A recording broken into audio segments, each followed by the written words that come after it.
watching this, unlike the quantum eraser or the double slit experiment, will be at least reasonably familiar with the ideas behind the Big Bang. So where do we start? Who wants to kick off? Nathan, hold on. Before you go, are you sure everything's recording? Because it's still waiting in my browser to go live. Oh, wait. Really? It's highly delayed. Oh, no, you're right. It is. We've got a... Okay, talk to I'm getting a notification now, but it's still not showing. It's still not playing. Receiving your content. Your audience will see it in a moment. That's terrible. Okay. I've started the live stream and it's not started. Still says waiting for Nathan Oakley. Okay, so I'm going to go on mute for a second and see if I can figure out the problem. So talk amongst yourselves. Oh, they're combing it with a tooth comb for improper words. Wayne, Vane, or Wayne? Wijn. Arwijn. Arwijn. Arwijn. Wijn. Wijn. Wijn. Yeah, wijn. I see the notification. Arwijn. It's weird. Okay, you say it, John. I can't. I don't have the capacity to do that. My mouth doesn't work. Serious? Yeah, I can't do that stuff, man. Okay. The Dutch language officially.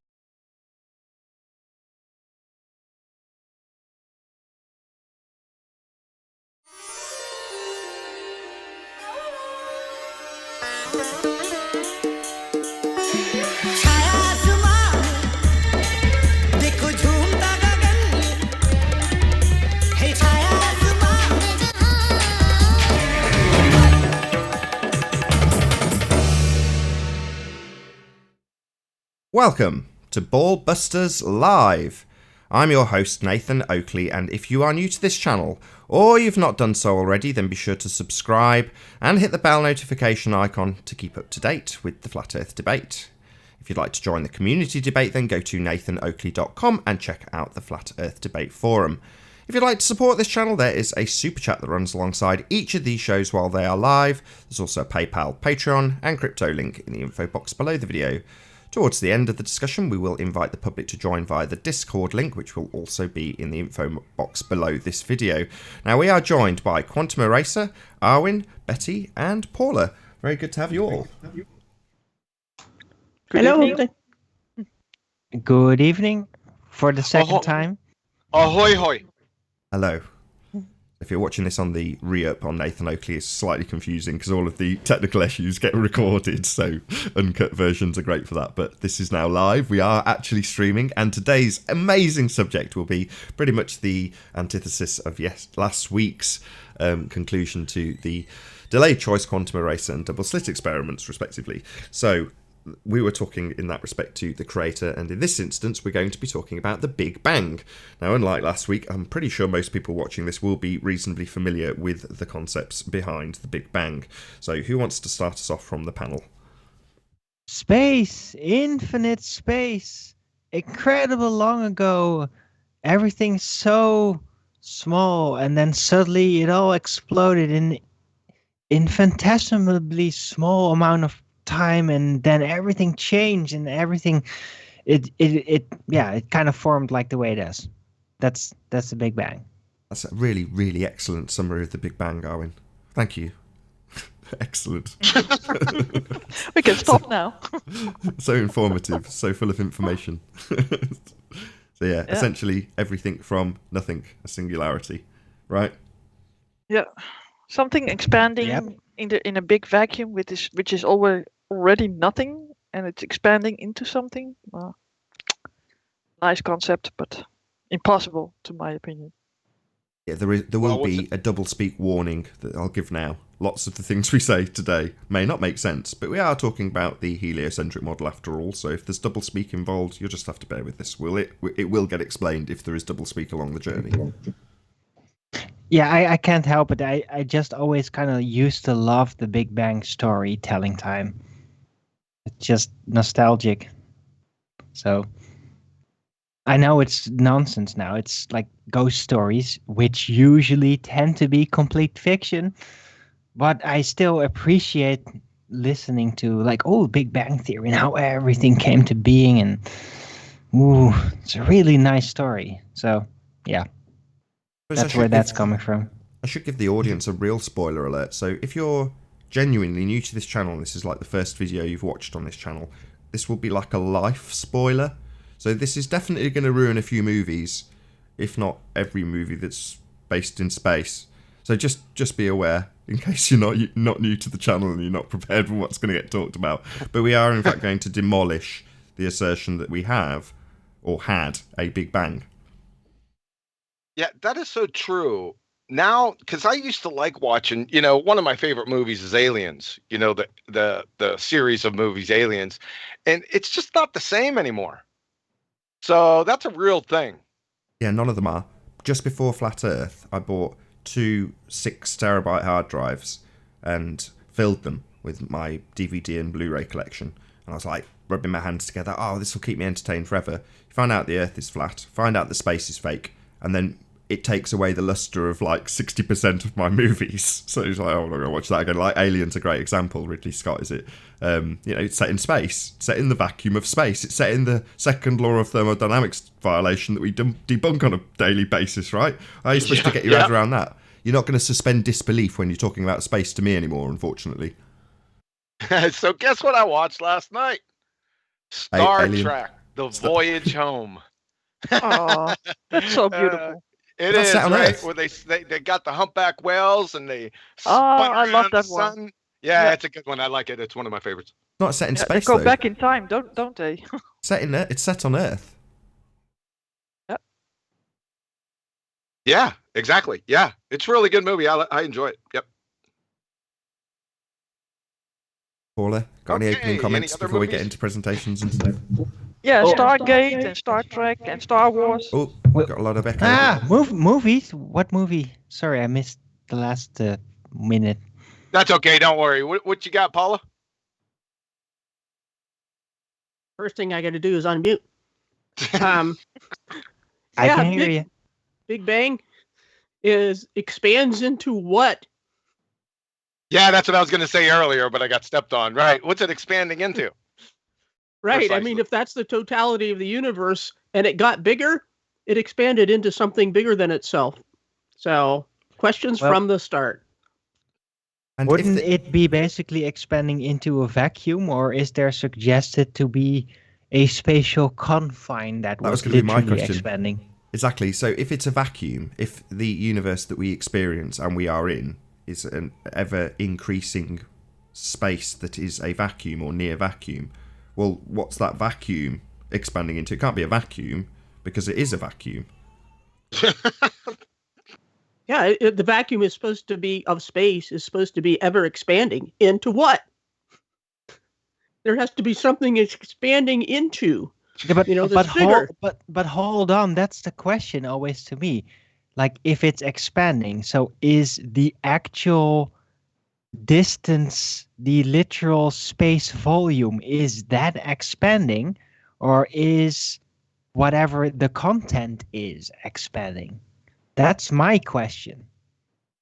And nobody ever asked it. I just asked it even 20 years ago. Because that seemed like logical. Like, okay, maybe the actual space realm itself would be expanding back then, assuming that it would be outer space, the galaxies and all that. And now, well, I'm thinking maybe the realm may be a little bit smaller than that. But yeah, that was my question. Yeah, but mainly Paula's was a rhetorical question because it's idiotic, right? Yeah, I'm not wondering. I'm going, that's impossible. I thought she was sitting back there doing equations and she was going to come out with the answer. I didn't think that. Well, there's two ideas. Either the infinite expanding universe, space cosmos, is already infinitely large, or it is of a specific size expanding within infinite space vacuum, Or there is a limited spatial realm that is actually expanding with everything in it. Expanding with that, you got to just be like the careful. law of thermodynamics would make gas expand if the container would expand. You got to be careful because there's 3 different Big Bangs. 3 different ones. Yeah, there's 3 different Big Bangs. They never. I think there are many theories, really. Hold on. If you dig. That's news to me as well. 3 Big Bangs. What now? There are 3 different Big Bangs. They're based on. Yeah, they're based on K curvature, and there's 4 different black hole universes. What? Yeah, there's 4 different ones. Yeah. Okay. Now we're not going to go into that here today, but just to let you know, 3 different Big Bangs and 4 different black hole universes, and each are mutually exclusive. Just to let you know. Okay, just so it's not quizzed in the comments and I won't have an answer. So, is there a name for each of these Big Bangs? Let's not get into the black holes, just because we are specifically talking Big Bangs. Have they got names so that people can? Yeah, it's based on K curvature. You got K1, K equal 1, K equal 0, and K equal -1. One's a flat space time, and the other guys are I'd have to look them up again, but K1, K0, and K-1. So black hole K1, black hole K0. No, Big Bang. Those are Big Bang. K Big curvature, Bangs. Big Bang. Yeah. So Big Bang K1, Big Bang K0, Big Bang K-1 are the references for each different Big Bang. Right, this is new to me. Totally. What? Never heard of this before. Yeah. What? Are these some kind of interdimensional Big Bangs or something? No, they're different spins on a similar concept. I think one's infinite and expanding, another one is static and finite. Oh, right. Characteristics. Models. Presuppositional models. Yeah. Yeah, they're different models. Yeah. Right. But they all have gravity in them. Right, but there's still other components to them that I've never heard discussed, which are the things that I mentioned before. Like, there's more to it. But anyway, it's just me and my science fiction. That's one way to look at it. There's either more to it that we just don't understand yet, Arwin, or it's all nonsense. Or both. It can't be both. Yeah, it can. Well, nonsense can be more and can be very fascinating and captivating. But And you science can fiction- even learn things from it, just not relating directly to reality. Just like science fiction stories and fairy tales and I've already myths. learned one thing. There's 3 different models for this apparently, set in stone explanation for the beginning of time. But there we go. I didn't know that till now. So obviously this will be a journey of discovery, Arwin. Hopefully we will learn something. Yeah, we're not going to go into 3 different types. I'm not going to get bogged down and chase That's fine. begging the question fallacies. I ain't going to do it. Yeah, you're gonna go straight to the end and just kill it off at the roots. Oh, this is going to be fun. Yeah, this is going to be a lot of fun coming up here. Just wait. Should we crack on with the presentation, John? Are you ready to rock and roll? Well, you didn't have to wait too long. Grab the, yeah. Go ahead. Cool, I'll grab the- Tell me when the screen's up. I need to grab the Discord link as well, don't I? Let's just do that first before I present you. Okay, it's visible. Please. Okay, right, we are ready to go.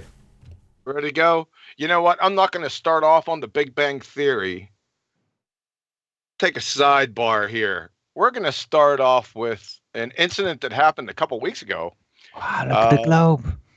Yeah, I brought this up. It was just off the cuff. I was screwing around one evening, listening to some nonsense when somebody brought up Soundly's Causeway Bridge.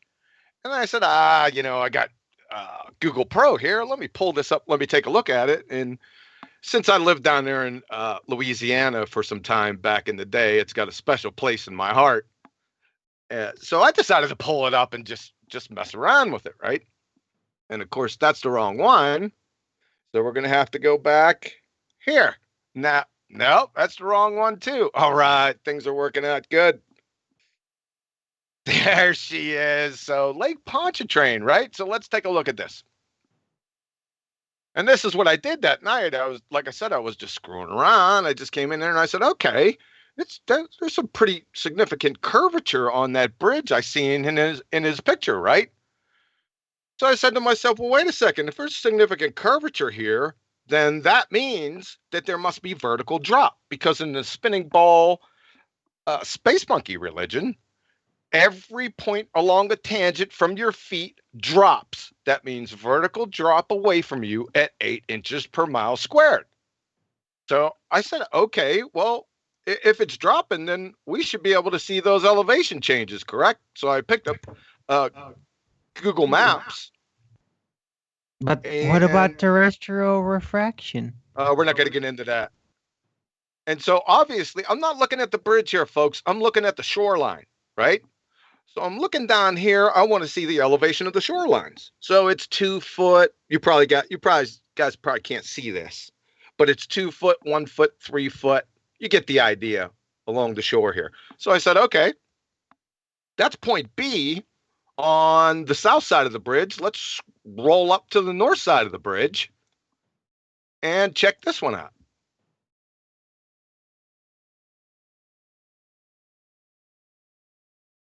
And we get over to the shoreline over here, and it's the same type of thing, right? Now, I'm not doing the bridge, I'm doing the shoreline. So this is 1 foot, 2 foot, 4 foot, 3 foot. You get the idea. So I said, so I'm saying to myself, well, if they're supposed to be drop along this bridge, then why are both you're going to have to go on mute, Arwen. There's You're causing hold on. echo. No, hold on. I wanted to interrupt because there's seem to be a lot of connectivity problems. I'm seeing it and I'm hearing reflections of it in chat. Oh wait, it seems to be restored. Sorry. Continue. Yeah, can you go on mute because I'm getting a lot of echo. So thanks. Back to the story, right? So if there's drop in this on the Earth, then there has to be an elevation drop. Drop means vertical drop, and it's part of their spinning space monkey religion. So, but each side of the shore is 3 feet above mean sea level. I mean, that's the reference point, right? So what are we talking about here? So, to the moral of the story, I was just going to let this go, right? It was just a one-off thing. I thought I'd bring it up. Everyone forgot about it. I got sick the next day and for the next few days after that. And all of a sudden, about 2 or 3 days after that, I started getting messages, laughing. They're all laughing. I mean, from people I've never heard from and from some of the bigwigs on the other side of the coin, right? They're laughing, ha, ha, ha, you're an idiot. The usual ad hominem routine. And I'm sitting there, okay, I'm an idiot. Please tell me why. Right? And it went on for the whole week. No one was telling me why. And they still haven't told me, why am I an idiot here, people? Don't you know your religion? They presuppose it. And then they wallow in their victory. Do they think they live on a level curve? Do you guys know what level means? Level is flat. Let's go over this because I think we're going to have to go over it. Right? Let me put this down. Let's go over this real quick. Level equals flat. So from Merriam-Webster, level, to make a line or surface horizontal, make flat or level. All right? Synonyms for level: flat, flush, plane. Level, flat, plane, even, smooth, means having a surface without bends and curves or irregularities. You guys get this? It doesn't seem so. So let me define drop while we're here. Drop, to fall vertically, have an abrupt descent. From Oxford dictionaries, drop, letter make, fall vertically. Height, altitude, elevation, mean vertical. You can't have horizontal drop, folks. So you see the connection yet? Fluoride mainliners out there? Yeah, Google Earth is showing us a representation of a flat plane. Yeah, that's what it's doing. So if there's a problem here, okay, no, I got your wrong model. Google seems to be flat earthers. So let's see the model with 8 inches per mile squared from a tangent from your feet that vertically drops away from you at 8 inches per mile squared. You guys must have forgot that part, right? So let's see it. Anything else on this? Oh, by the way, since you guys made a big deal out of this, did you ever hear of a poker tell? You know what tells are, right? So since you made a big deal out of this, I'm going to hammer on this for about the next 8 weeks, just to let you know. All right? Thanks for that, by the way. Priceless. All right, anything else on this one? No. Arwen in the intro, or in the technical issues section of the show, shall we call it, was saying, the Earth is flat, the Earth is flat, the Earth is flat. And it's like, well, yeah, and you can't get around that. You're not going to be able to represent the world accurately as a ball if it's not a ball. And Google's no exception. That's why it presents it as flat. Because it is.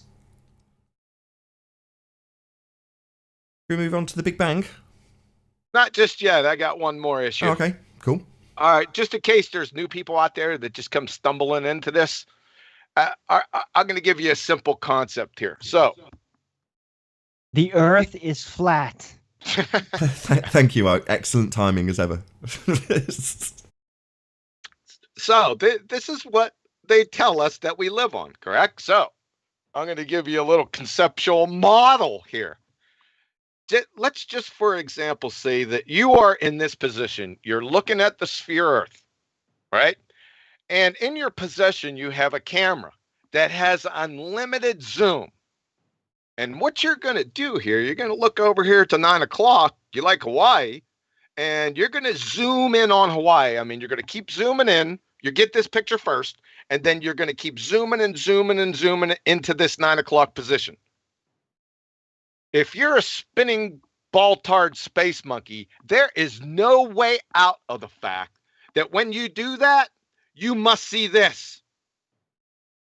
You must see this. You have to see this. There's no way around it, folks. You have to see this. I don't see any way around it. What? Why? Explain. Go back to the picture of the globe. Go back to the globe, John. All right, one second.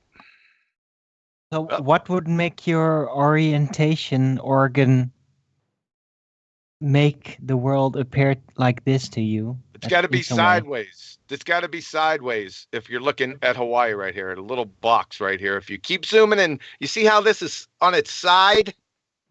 But hold on, the supposed camera position is outside of the Earth, so it's kind of relatively directed. No, listen to the beginning of the example.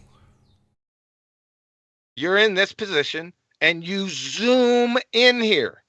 You're looking at your left eye too. Let's say it's like almost like binoculars. However, the camera's just in one eye, right? You're getting the picture here. You're zooming and zooming and zooming. There, you have to see the side view. These things have to be. You can't get around it. Are you following this? This is pretty. I thought this was pretty self-explanatory. I don't know. Still, the camera is supposedly a Nothing wrong viewer with the outside of Earth, so its orientation doesn't matter. is all It's relative. irrelevant. No. But the matter. orientation of the camera should be. You're misunderstanding the relative. example, Arwen. When he waves his mouse, he's not saying he's in space. He's saying he's on the land. I don't get it. You don't get this. That's okay. That's fine. That means it That's needs fine. explaining again. It's one of those things, Arwen, where we're so brainwashed into just accepting that what we actually see should be how it would work on a sphere, that when you actually start to go back and with a now fresh slate going, well, no, what we actually observe is a flat plane, and then you go back to the concept of a sphere, you look at it and go, well, it would have to present itself as a sphere. So the obvious stuff that we argue about like it's worthy of arguing about, 8 inches per mile drop, seeing stuff on the side of a sphere, antipodal people hanging off it. I get that, the presuppositional world, but that's just a way of thinking, and I can get in and out of that as I please. I know the difference. Yeah, a way of thinking. That's the point John's making, though. In physical reality, you can't get around the fact that it's on the side of a sphere. If it is on the side of a sphere. In physical reality, that image can never be. It's very simple. Yeah, you're right. That's the point. That's the point. That's the point. Excellent. But if you're going to presuppose that it is real, then yeah, you're going to deal with certain parameters. Yeah, So- you can imagine it. That's okay. There's lots of people with the belief in it, believe it or not, Owen. I know it's not been more than 3 or 4 years for both of us, but believe me, there's lots of people who still think that's true. Actually, reality, as opposed to a concept we can just believe in. We all know we can believe in it, and we can even conceptualize it, as you were just describing, that you can conceptualize it in that manner and make it somehow work through cognitive dissonance, holding two different things that oppose each other. The world does present itself as flat, and you're never going to see sideways helicopter or upside down man hanging off Earth. That's never going to be photographed, ever. I call it basically the foundation of science fiction. It is. That's exactly what it technically is. correct. Yeah, that's why it ruins all of your movies, because they're rooted in actual fact. So when they're showing you, yeah, you've obviously got to suspend disbelief because you're not on Starship Enterprise, but at a base level, you're suspending disbelief on the premise that it is actually at some stage potentially possible for the Starship Enterprise to enter a second law of thermodynamics violation and fly through the vacuum of the sky. But hold on, there's more to those series and those movies than just that. All right, we're Because getting off topic. No, I want to make this point. We're getting off topic. Yeah, I know. I'll keep it short. I promise. Real short. Please, John. Short. Okay, so it's basically just another storytelling medium. So the things that happen in it usually metaphor things that reflect upon history and real life personal experiences. And so technically it can happen, just not in that specific form presupposed in the series. I understand. That What is you're all. saying is, and this is relevant, John, to be fair to him now, he said it, it's predictive programming. So a lot of the concepts that are Einsteinian, and in this case the Big Bang, are going to be part and parcel of the science fiction to predictively program you and keep you in the paradigm of heliocentrism. So yeah, you're right, it was a worthy point, but fair enough. We do want to stay on topic though. Hopefully there won't be any interruptions during the actual presentation, which starts about now. Yeah, Yes. it's going to start right now. Right, no Continue. interruptions now, Albin. I Go will on. not So- interrupt. Thank you. Are we ready? We are ready. Arwin's on Ready. mute. We've had the conversation. We're all good. All right, the Big Bang theory, right? That's what they call it, a theory. They just slap that word on the end of it, gives it some veracity in their minds, I guess. So in 1927, the father of modern cosmology, Georges Henry Joseph Edouard Lemaitre, Jesuit and Catholic priest, this is priceless, conjured what we now know as the Big Bang. He termed it this back in the day, hypothesis of the primeval atom, right? That's what it was first called. Let's take a look at this guy. I want to show these atheistic baltards who their Monsignor is. And what we have here is Weird Al over to the right. And here's your father, Monsignor Georges Lemaitre, right? And we have an elderly two Utes, Joe Pesci. Nah, I'm just kidding. I think this is Robert Millikan, if I'm not mistaken, but he's not the point. This is your father, folks. The father of modern cosmology from UC Louvain Research Institute in Mathematics and Physics. Let's take a look at this down here. Let's see what they got to say. So, those who had the privilege to closely know Monsignor Georges Lemaitre have surely been struck by the strong personality of the father of modern cosmology. Make no mistake, folks. So these guys who rail against religion, the atheists, they have a father of their modern cosmology. And let me tell you something, folks. You can't get any more religious than the Roman Catholic Church. Just to let you know. Let's move on out of there. It's priceless. So, distinguished astrophysicist Fred Hoyle, back in the day, atheist from Cambridge, during a 1949 BBC radio broadcast, coined the phrase Big Bang.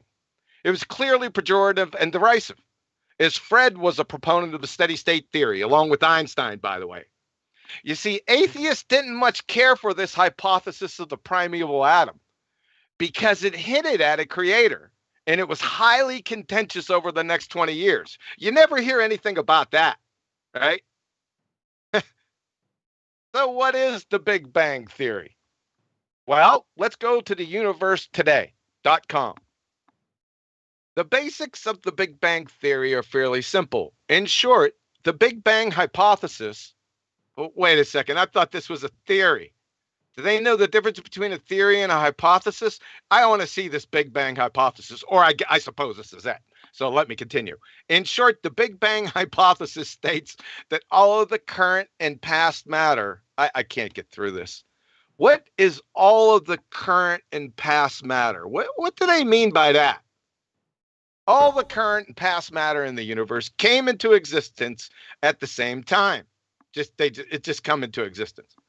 Roughly 13.8 billion years ago. At this time, all matter was compacted into a very small ball with infinite density and intense heat called the singularity, right? Got some big problems in this. Number one, came into existence, eh? Pray tell, what, where, and how? Then please explain how this doesn't violate the first law of thermodynamics and quantum mechanics, please. I need a detailed explanation of this. Number two, whoa there, Coach Chase. Infinite density? Yeah, more like infinite imagination. Let's go to physlake.com. The Big Bang singularity is a point of zero volume, but very high mass, which makes the density infinite. How can you have zero volume? Look at this equation. Look, volume can't be zero in this equation right here. Why? Why not? Every primary school student knows that the denominator can't be zero. It's undefined.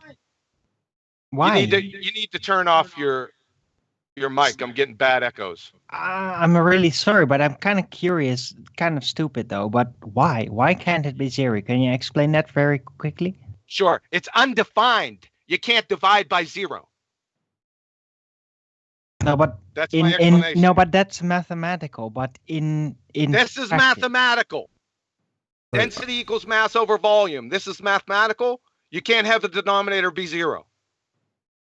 It's undefined, is what it's called. So you're saying that technically volume is impossible to exist. If you have zero volume, Arwin, you can't have anything in it. If you don't have anything, i.e. zero volume, how can it have anything in it? Not a volume. No so, longer like a volume. I said, can we continue? Yeah, hopefully so. You're cool with that. It's fair enough. Hopefully, there's specific gaps, Arwin. I know this is the first show you've been on, but just FYI, John will stop and maybe grab a pen, take some notes, but just otherwise it'll take 3 hours. No, I am taking notes, but I just look. John is doing a lot of presentations, but these questions do keep on lingering. So these math systems are derived from the physical real thing, right? It's a derivative. Math is a derivative. So I'm wondering, can this in the reality, can it be zero? No. Because in math that gives an error, of course, but in reality, that's my question. No, you can't have zero volume. Zero volume means you've got nothing to put anything in. Right. So let's move on. Just like I say, grab a pen, write down any questions. There will be gaps to ask questions. Okay, I'll shut up. Every primary school student knows that you can't divide by frigging zero. So now we not only can divide by zero, but when we do, the answer equals infinity. Preposterous, folks. I mean, this is... let's move on. Scientifically validate 13.8 billion years. So... I need to see this. You can't even get inside the first step of the scientific method, observe a natural phenomenon without a time machine. So this is a joke. This is just mere declaration. Like I said, it'd be easier resurrecting Alexander the Great horse than answering A, B, or C, or D. Number 4, you can't have zero volume and also have heat. That is kinetic energy, vibrating molecules, clowns. That makes sense. So that's the end of the first one right there. We'll get into space.com's definition. Let me stop right there. Okay, right. Arwin, feel free to go first. I know you've got questions. Right. Well, I wanted to go into the mathematical principles again for dividing by zero. if you divide something by 0, what it technically happens is something becomes infinitely big, right? That's what they're saying, But yeah. if you divide 0 by something, then it becomes infinitely small. It's a difference in the type of error. Well, you can't divide by 0.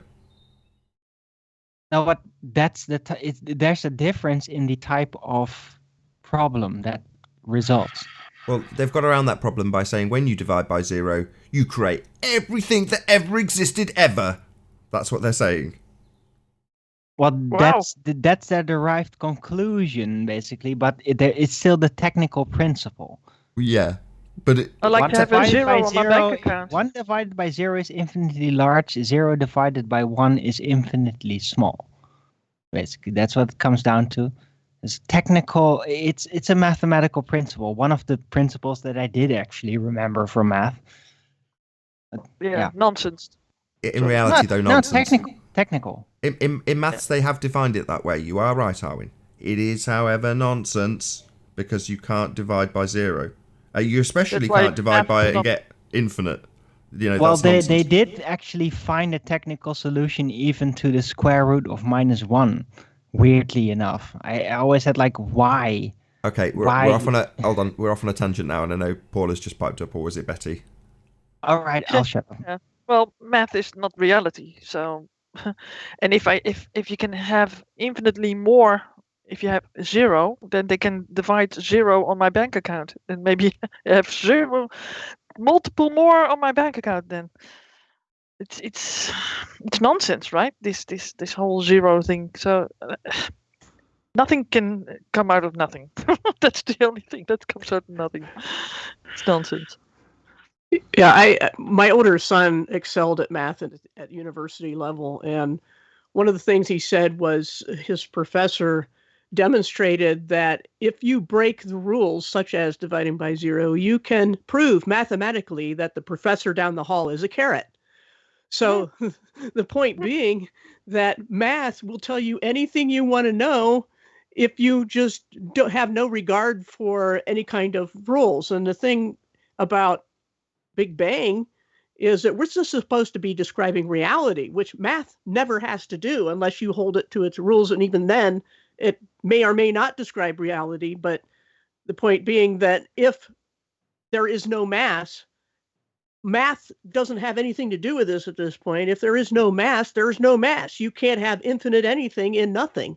And this is just a philosophical shell game that they're playing.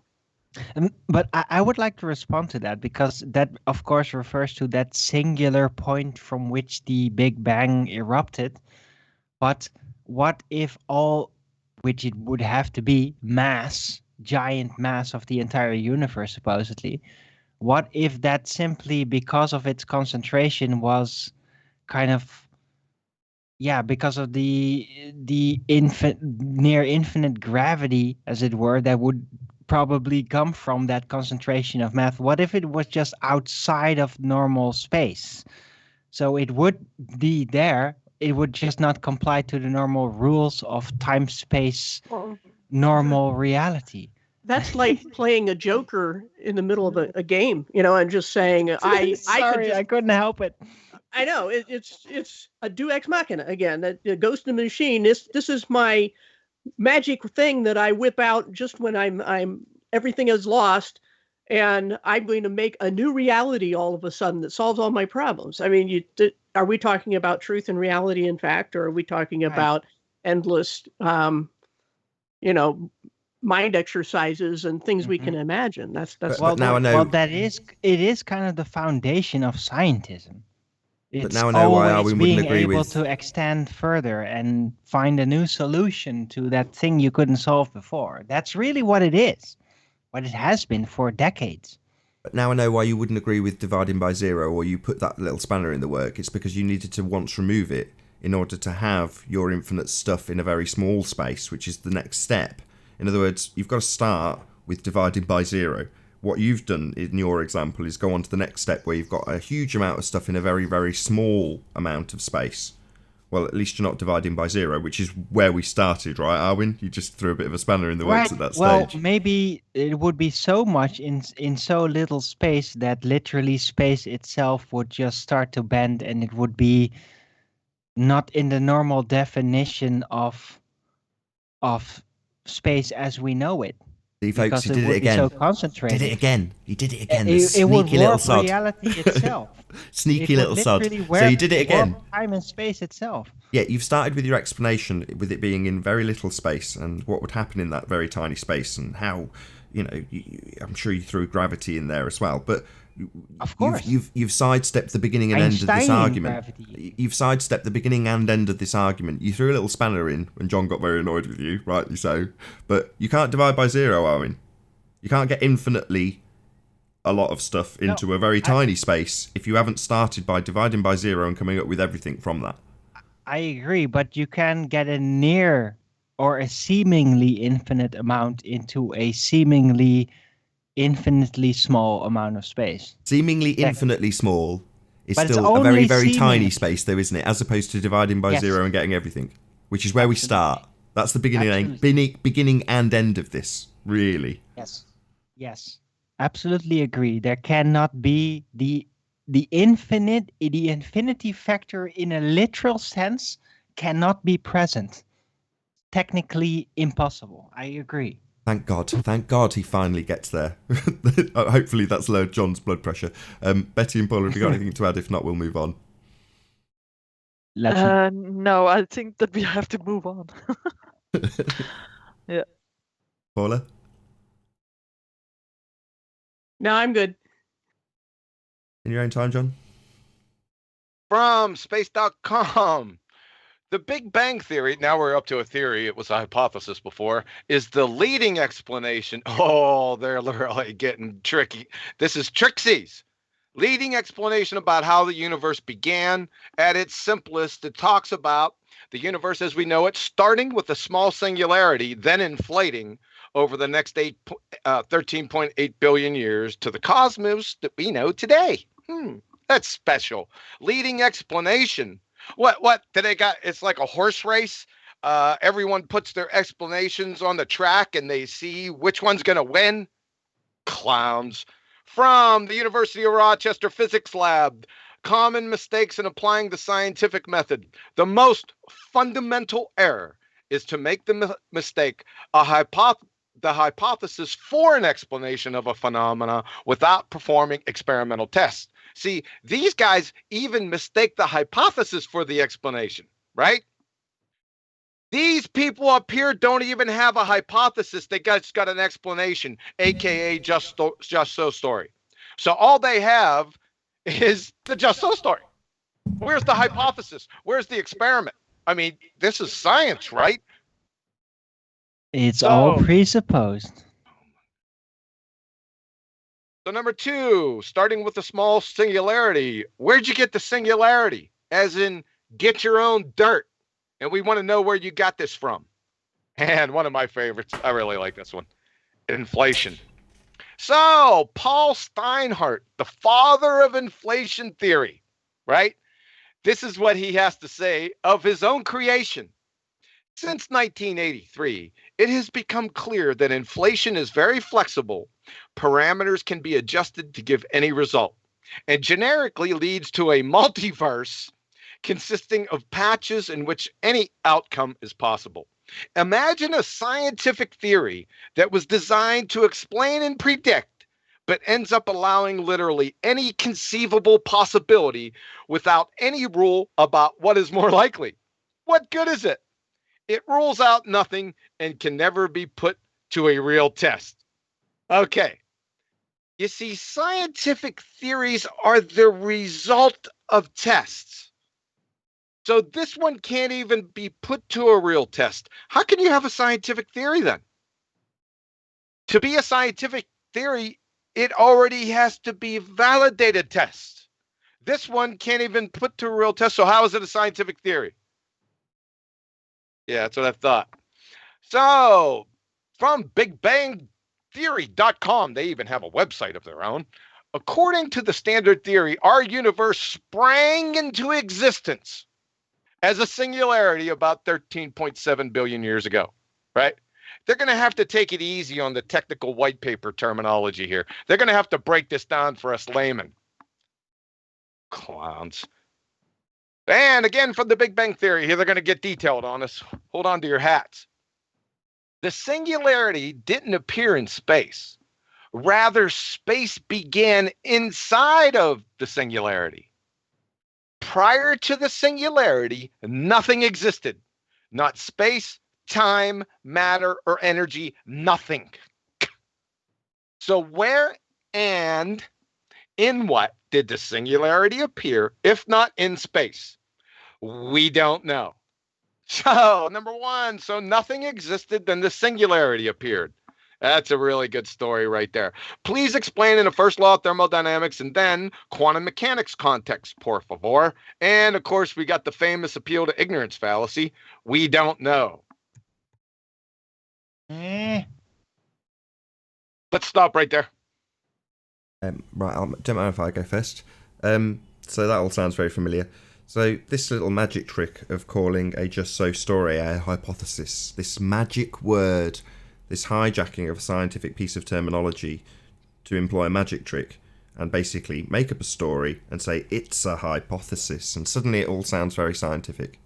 How familiar is that? Oh, the cover of Science, the white coat, and the glasses and the pen in the pocket. We must start modifying our language. Whenever we describe this, it is by definition pseudoscience.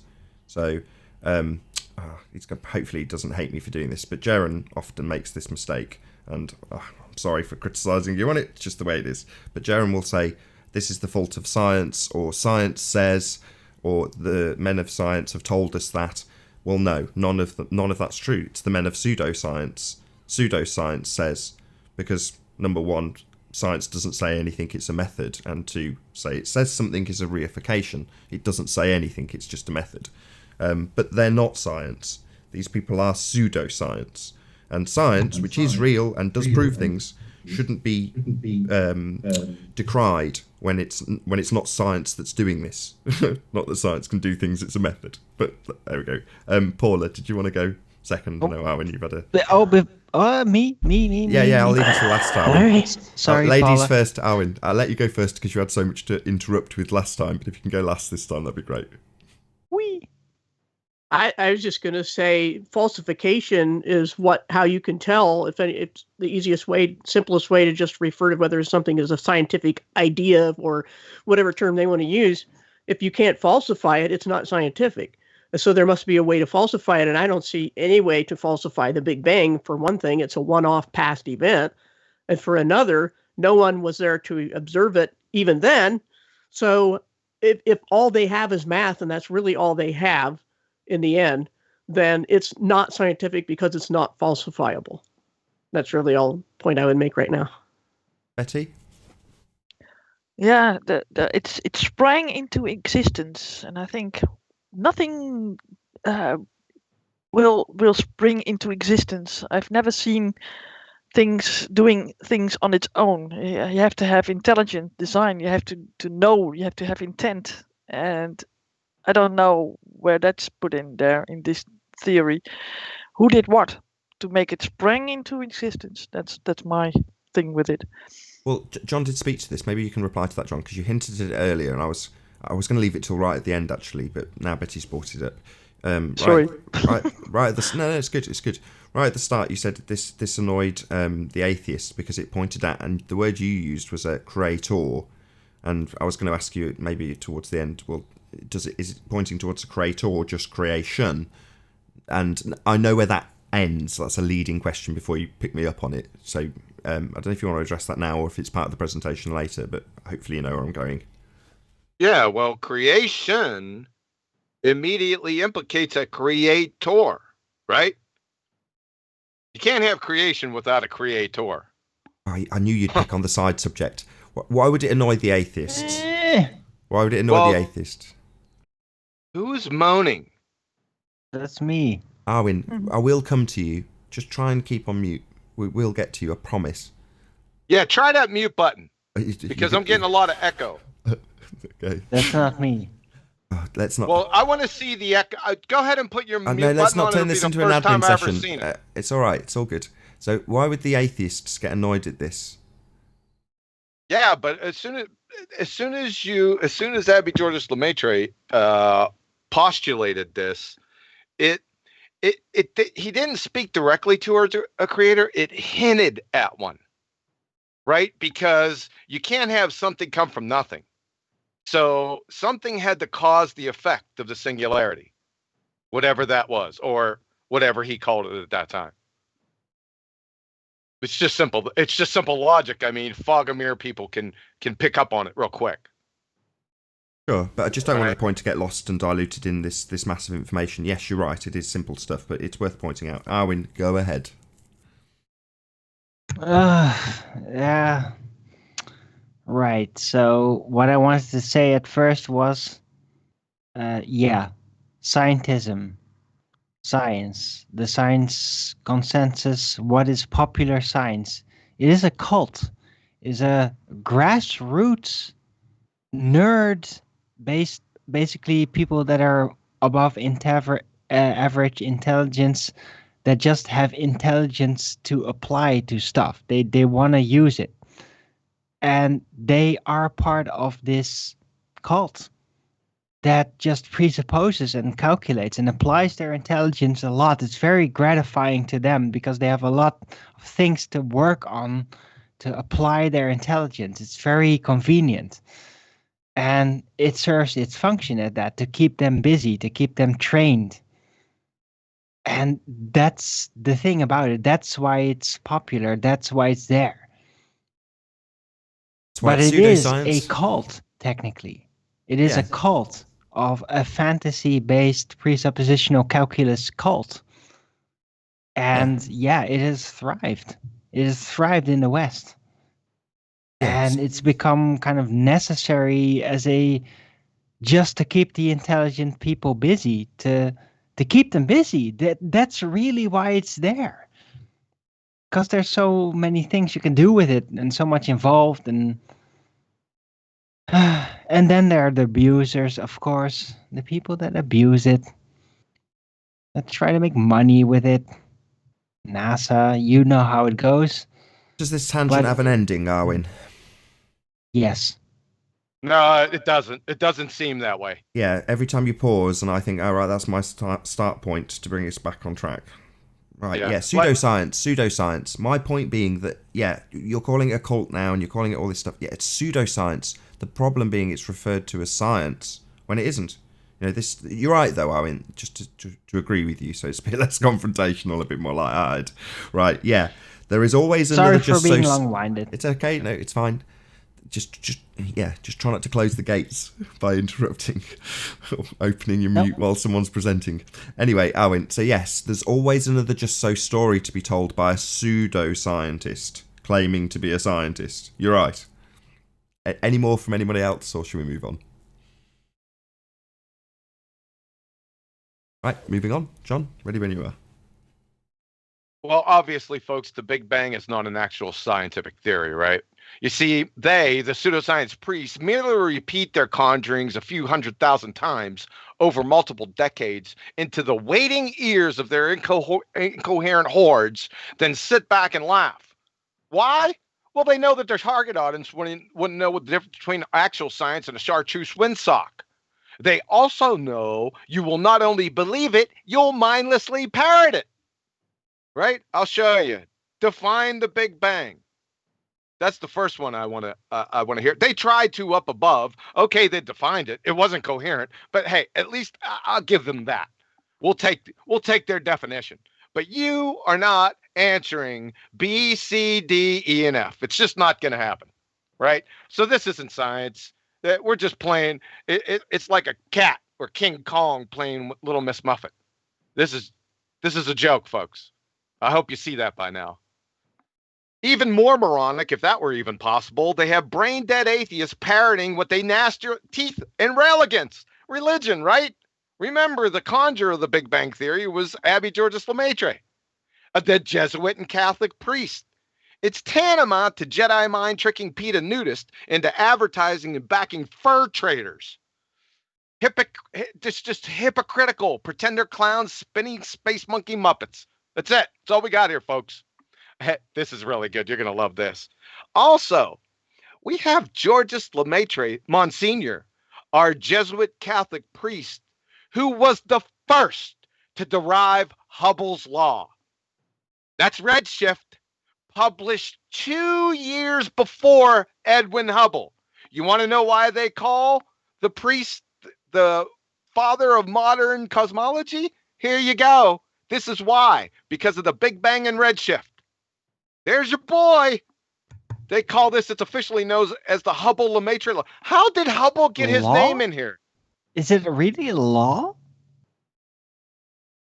Based on what? Not a natural law. Ridiculous. This is what they call it, the Hubble-Lemaitre law. How did Hubble squeeze in here? I don't know. Maybe I can get in on the action here. It was 2 years before. Maybe we can go for 85 years after. I could put something in there. We can have the quantum eraser Hubble-Lemaitre law. Clowns. Oh, and by the way, see my personal demolition of all this CMB and redshift fiasco nonsense here. It's in Cathexis's channel. Hey, can you post it? Can you post it in the side chat, and I'll grab it and put it in for the public chat. Yeah, maybe afterwards.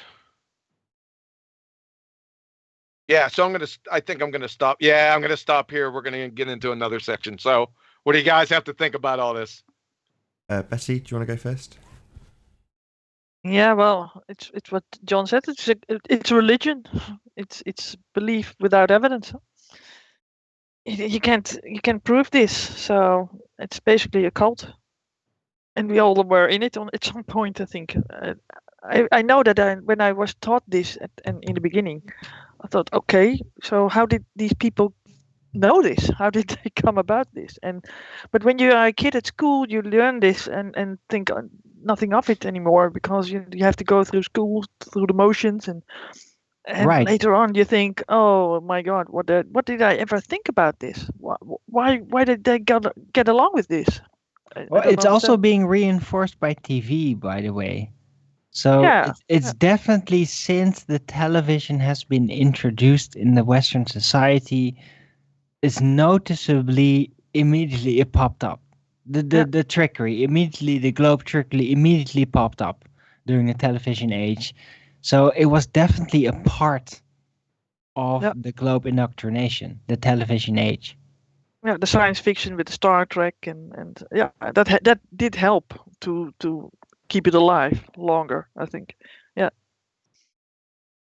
So that's what I think. I think it's not just ridiculous. keeping it alive, ingrain it in the way of thinking of the common people. Yeah, so that you not go back to the origins of it and see that it's BS, right? That's it. Well, it gives you a foundation, and then whenever they create something that is involved with that kind of way of thinking, then it just touches upon what you know. So it's like a game, and you just get compelled to be part of the game, to follow it. You're curious, like, what's the next development? See, that's the science game. What's the next development? What's new? Yeah. What are they gonna say next? Yeah, that's true. Paula, any comment? Yeah, I don't know if I'll get ahead of what John is going to say, anything about Hubble himself and his motivations, but are you going to do that, John, or not? Or I'll just say something quick if you're not. No, I'm done with him for now. Okay, yeah, he did not like the idea of a Big Bang and of the fact that redshift seemed to make the Earth the center of everything, because everything seemed to be going away from the Earth, at least at the time. And he didn't want that, because he wanted at all costs to stay away from any beginning or centrality of Earth because of the Christian God concept, essentially. So they were all very highly motivated to look for something, anything to grasp at, that would get them away from special creation. and design. They wanted it to be a chaotic mess. Never mind that, the old illustration that if you put a bunch of dynamite under a junkyard that you'll get a 747.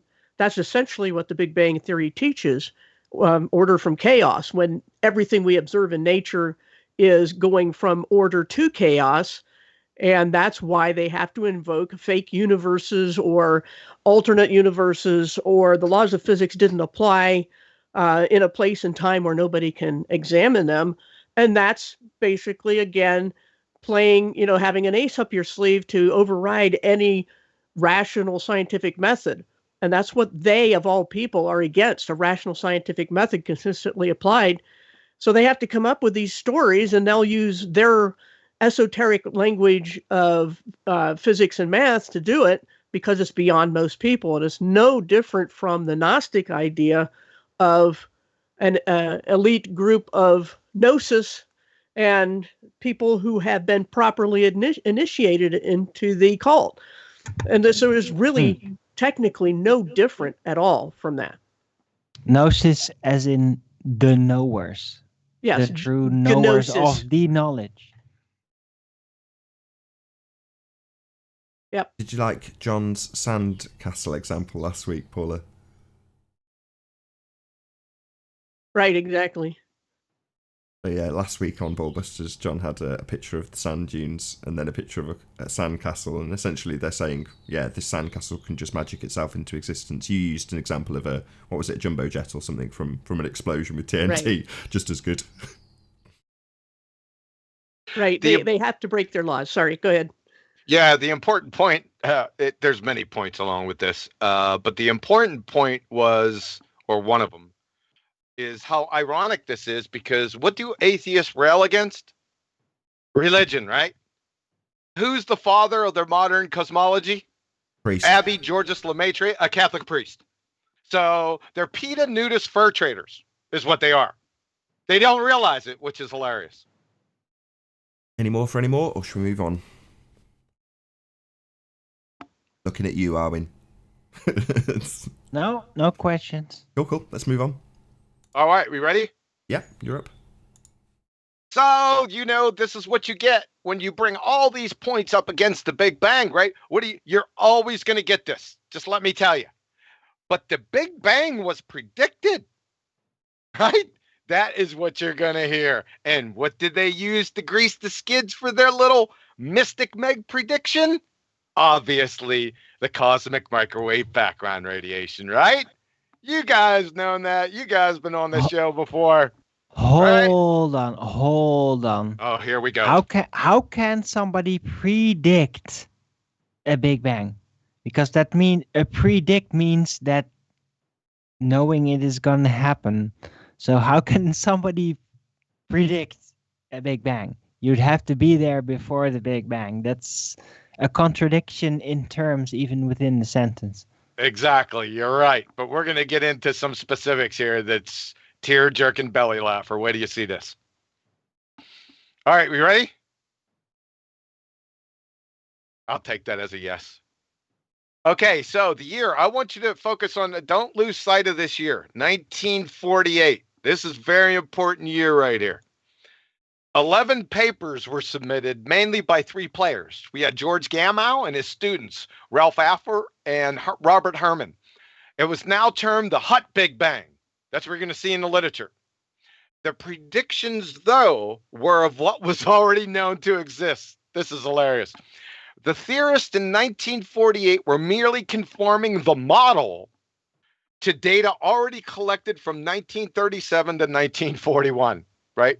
I call them the 3 Musketeers. They made additional predictions with the CMB temperature that ranged from 3 to 50 degrees Kelvin.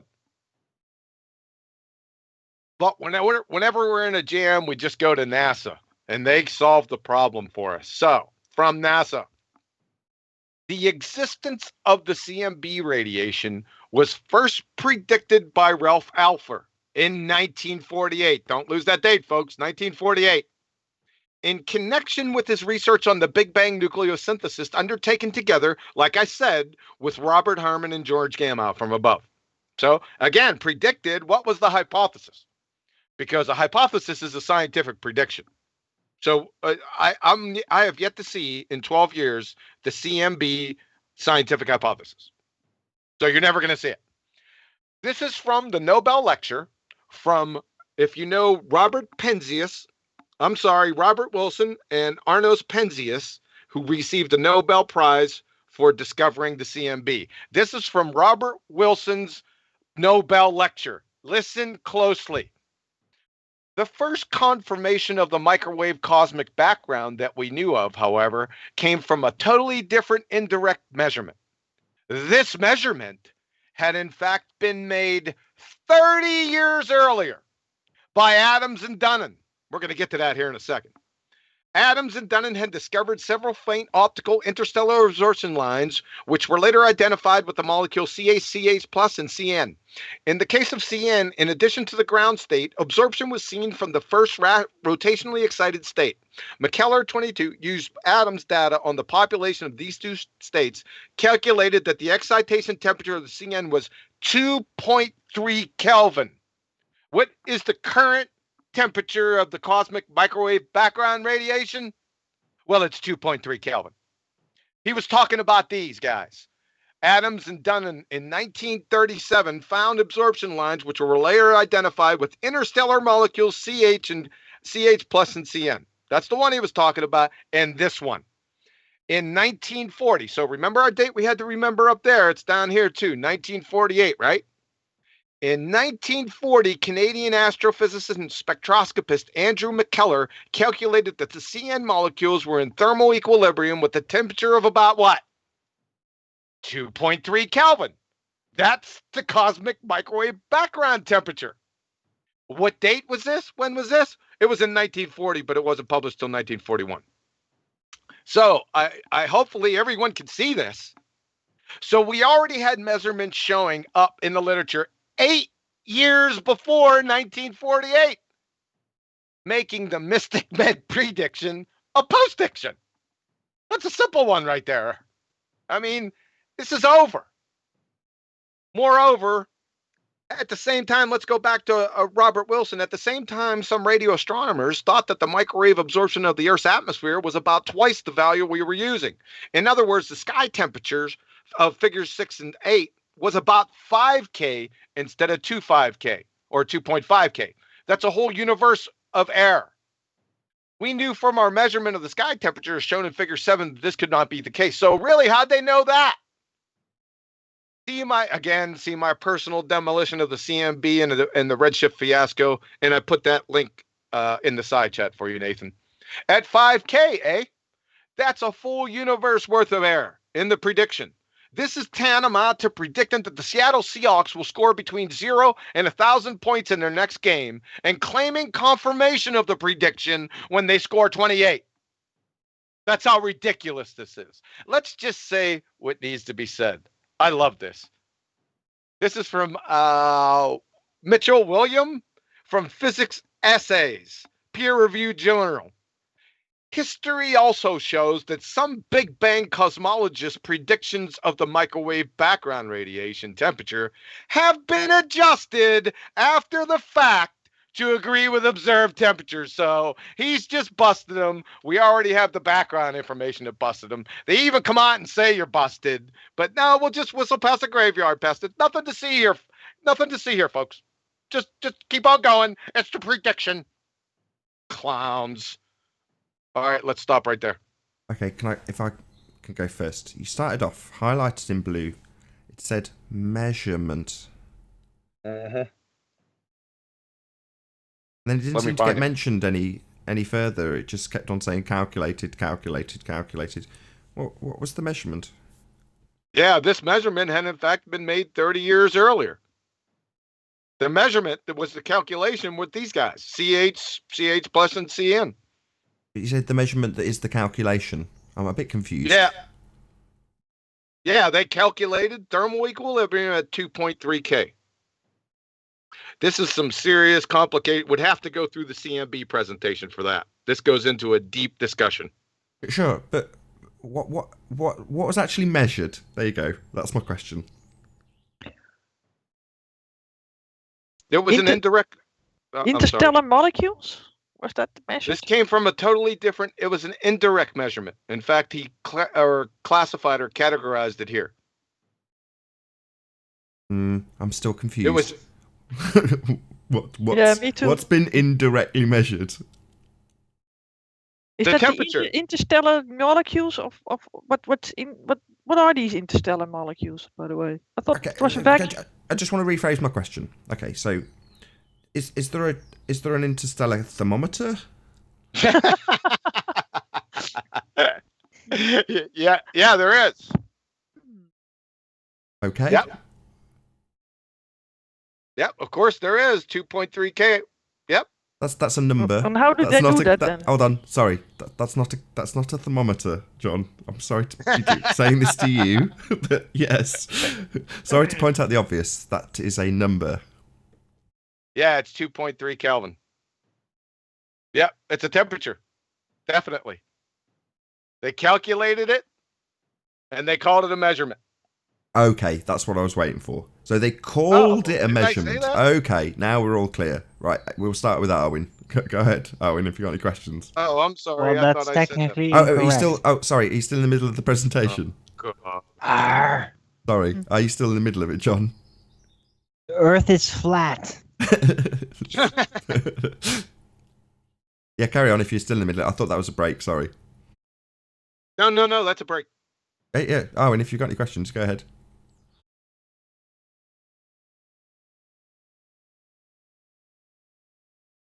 Betty, if you've got any questions, feel free. Yeah, I've still got the question about the interstellar molecules. I mean, interstellar molecules. I thought it was a vacuum. What are these interstellar molecules? Even in their story, it's not a perfect vacuum. Yeah. Okay, so that's what their interstellar molecules are. Yeah. Well, And then you can measure these things and come to a conclusion. Yeah, if you go back to my CMB presentation I did on context, I explain all this. Yeah, you have the picture also on there, I think. Wasn't it? Oh, that might be worthwhile. Maybe people don't know what the CMB actually is. So, I don't know if you've got a picture. We're all presumably familiar with this anyway, but there might, in fact, I'm almost certain there's going to be people that don't know what we're talking about. Yeah, everyone's heard of this cosmic microwave background radiation. Unless, I mean, you just come out of the closet. Okay, fine. We'll just. So have you're not going to look it up then? No, that's fine. Towards the end, too we'll bad. show a picture. Not in the middle of a presentation, but yeah, towards the end. Sorry, carry on, Betty. I completely hijacked your point there. No, I think that I made it already, and John answered it already. It's not a perfect vacuum, so. But then again, you have problems measuring these molecules. I think if you have, because you have to be in that vacuum, right? So I don't think that we can get there. But that's my opinion. I think what I could do to resolve that, if I was the arbiter of heliocentrism, which I'm not, all I would do is I would probably adjust the Tor values between here on Earth and the edge of the CMB. There you go, I almost said that with a straight face. Well, the edge of up until the point where they could actually measure it. No, I'll just change the numbers. Because to be fair, after a certain point, they will have probably speculated what the pressure would be based on the data already available. Yeah, that's what I mean. I'll just change the numbers. I'll just rearrange the Tor values. I think something similar happened recently, but maybe we'll get into that later. Paula, did you have anything to add? I was just sitting here thinking how similar measuring these molecules, interstellar molecules, is to the idea of measuring the thermosphere, because supposedly it's extremely hot, but there's so little of anything to get hot that it doesn't matter. Then how do they measure the temperature on such a tiny, tiny, tiny bit of whatever space, especially when you're talking interstellar? I mean, they would have to have instruments, interstellar locations, and these instruments would have to be so wide-ranging and sensitive that they could pick up 1 in a gazillion molecules to measure. And how often they'd measure it, you need a lot of measurements to get an average temperature. So this is just smoke and mirrors as far as I'm concerned. I'm pretty sure we covered this. We're 10 steps down of begging the question fallacy, just to let you know. Well, yeah, but this, nonetheless, Paula, this did get covered. They've got the giant 2.3 which is an interstellar thermometer. So there you go. There's the answer. Yeah, That's what I got. There it is. That's your thermometer right there. Giant 2.3, apparently. I'm led convinced. to believe. Any more, Arwin? I don't know if you stepped away. All right, we ready to continue? Yeah, have we lost Arwin? No, he's still here. Okay, mate, you might have just stepped away. Yeah, feel free, carry on.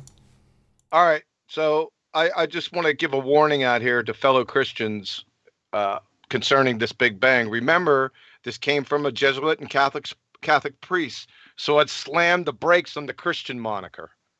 So let's take a look at this. The Big Bang came from a naturalistic cause: singularity, quantum fluctuation, nothing. It's also a first law of thermodynamics and quantum mechanics violation, right? Unicorn farts, something similar. God's word said God caused it. Big difference right there. Big Bang, billions of years ago. God's word, thousands of years ago. See Genesis 5:10 in the Doctrine of Salvation. The Big Bang said sun before the earth. God's word said earth before the sun. Big Bang states earth, molten rock first. God's word, earth, water first. Big Bang, fish before trees. God's word, trees before fish. Big Bang, dinosaurs before birds. God's word, birds before dinosaurs. I don't want to go down any traps with this. Let's just leave it where it lays right here. Something you want to stop right now? Well, the one thing I was going to say, you've circled and said you're not going to get into. Dinosaurs, you say? Yeah, Don, I'd bring this topic up because everyone's talking about dinosaurs, even though some flat earthers have this issue with dinosaurs. I don't want to go down. I don't want to get bogged down there. I just want to just highlight. Okay. Yeah, you're probably one of them, right? Yeah. Well, my wife actually, we're going down a tangent. You've said no, fine. I'm more than happy. We're talking Big Bang, that's fine. That's a side tangent that we can do without at this point, but dinosaurs aren't real. Anyway, yeah, Betty, I just want to keep... Go ahead. Betty, did you want to go first? Yeah, these dinosaurs. About them dinosaurs. No, seriously. Well, aren't you... Are you going to address that in the evolution presentation, maybe? For dinosaurs, I highly doubt it. Okay. It's going to be flamethrowered well before that. Okay. No, this is clear for me. Yeah. They do it the other way around. They try to basically, God's word is not scientific, they say, and their things is scientific. Although that's more a religion than what God's word is, I think. So the reason I bring that up is they definitely have dinosaurs in their models. So that's why I brought it up. You understand that? I have to deal with that. And if we want to get technical, Behemoth and Leviathan could be considered dinosaurs. That's why I brought it up. Yeah, you have to define dinosaurs. Huh? What are those? Yeah, it's a little speculative on my part, but I wanted everyone on the same sheet of music. Yeah, let's. Yeah, in this moment, I've decided this so. This is a tangent we can do without. If I'm honest, I'm sorry, Betty. Sorry, John. This is all my fault. Paula. It's my fault because I seen it sitting there and I said, you know what? Should I delete that? And I said, nah, let that go. Well, it's been like thrice highlighted where you were hoping we'd be brushed aside. So there we go. Paula will definitely bring this back on track because this is very much a Christian point that's made often by other Christians in terms of it sometimes gets spun into Satanism. In other words, they're inverting what the Bible says. But maybe Paula will have something to bring us back on track. Yeah, I mean, everything in that short little list there is opposite the order that things allegedly evolved. But even among differences of opinion between Christians is the problem of there being no sun for the earth to revolve around. It was the earth came first and then the sun was made later. So there's nothing for it to be orbiting. But the thing about just real quick about dinosaurs is I believe that dragons are attested by so many cultures that, and then one of those in Job that John mentioned, Leviathan, sounds like a fire-breathing dragon that lived in the marshes. So, I don't say there are no such things as dinosaurs. I think there are a lot of extinct creatures. What they really were is anybody's guess, because paleontologists will often take a fragment of a bone from one spot and go a mile away and take another fragment and say this is one organism. So that's ridiculous. As far as, just real quick about the specimens in museums not being on, the ones on display are not the real bones. Nobody in their right mind would do that. If they had real bones, they wouldn't put the real ones up. So that's kind of a ridiculous point that a lot of Christians will make. But the point being, on that short list, when it comes to Big Bang, it is absolutely tied to evolutionary theory, and is being used to, both of those theories being used to prop each other up as just those stories, and every bit as much of a blind faith as anything else. And if they can make stuff up, which they obviously are, then so can anyone else. And what actually happened is a question, as far as origins are concerned, that each person has to decide. Ultimately, can something come from nothing, and can life come from non-life? And everybody knows what my answer to that is. I mean, any Christian would say that. But the point being that this alternate theory, this Big Bang and evolution, isn't any better. In fact, it's far worse. Because we've covered it 4 times. A guy called JLB, JLB.com, go and check him out. He did a full movie. He went out and checked out the original claimed, what would you call them, like relics, but the actual originals that they have out in Australia. Massive trip, did a full movie about it. Check it out, it's at JLB.com. I don't think he does anything on YouTube anymore, so that's the only place you'll find that information as far as I'm aware. But he does a full film on the dino hoax, as he puts it. Now, I'm not saying I agree with it, I do, dinosaurs aren't real, but yeah, go and check it out. It's very even-handed, very unbiased, just presents the information as it is presented to him. Nevertheless, hopefully that will draw a line under the dinosaur bit, but nevertheless, Arwin, are you back with us? You are, we can't hear you. I don't know if there's something wrong with your mic, because you're still on the call. Give Arwin a couple of seconds. If we can't get him back, hopefully we will.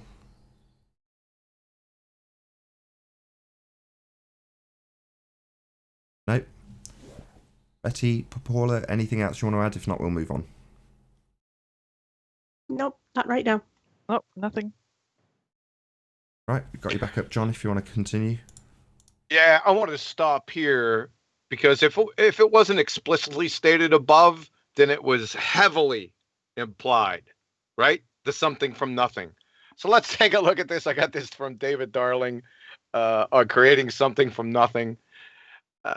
Check this out. What is the big deal? The biggest deal of all is how you get something out of nothing. Don't let the cosmologists try to kid you on this one.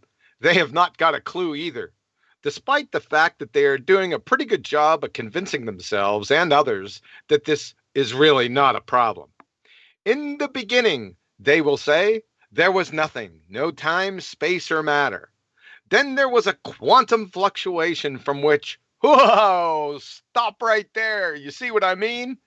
First there is nothing, then there is something. And the cosmologists try to bridge the two with a quantum flutter, a tremor of uncertainty that sparks it all off. Then they are away, and before you know it, they have pulled 100 billion galaxies out of their quantum hats. I love that one. Now we're going to get into some heavy hitters here from David Albert and Alan Guth on the similar topic. First of all, from David Albert on The Origin of Everything, he reviewed a Universe from Nothing by Lawrence Blouse. The fact that some arrangements of fields happen to correspond to the existence of particles and some don't is not a whit more mysterious than the fact that some of the possible arrangements of my fingers happen to correspond to the existence of a fist and some don't. And the fact that particles can pop in and out of existence over time as those fields rearrange themselves is not a whit more mysterious than the fact that fists can pop in and out of existence over time as my fingers rearrange themselves. And none of these poppings, if you look at them aright, amount to anything even remotely in the neighborhood of a creation from nothing. And let's finish up with Alan Guth, professor of physics at MIT. In this context, a proposal that the universe was created from empty space is no more fundamental than a proposal that the universe was spawned by a piece of rubber. It might be true, but one would still want to ask where the piece of rubber came from. I'll stop right there to see if you guys have anything to say on that. I thought they were pretty good. I think if you divide by 0 rubber, you get infinite rubber, don't you? Yeah, that's a possibility. Start with Paula. Yeah, it's preposterous if you really think about it, that everybody wants there to be magic at some point.